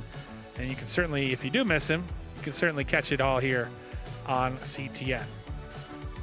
So again, for our entire crew here tonight for CTN, I'm Bill Hupp saying good evening from Cardinal Stadium in Coon Rapids.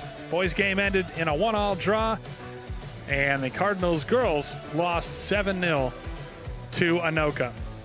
Thanks for watching this exclusive presentation of Coon Rapids Soccer on CTN.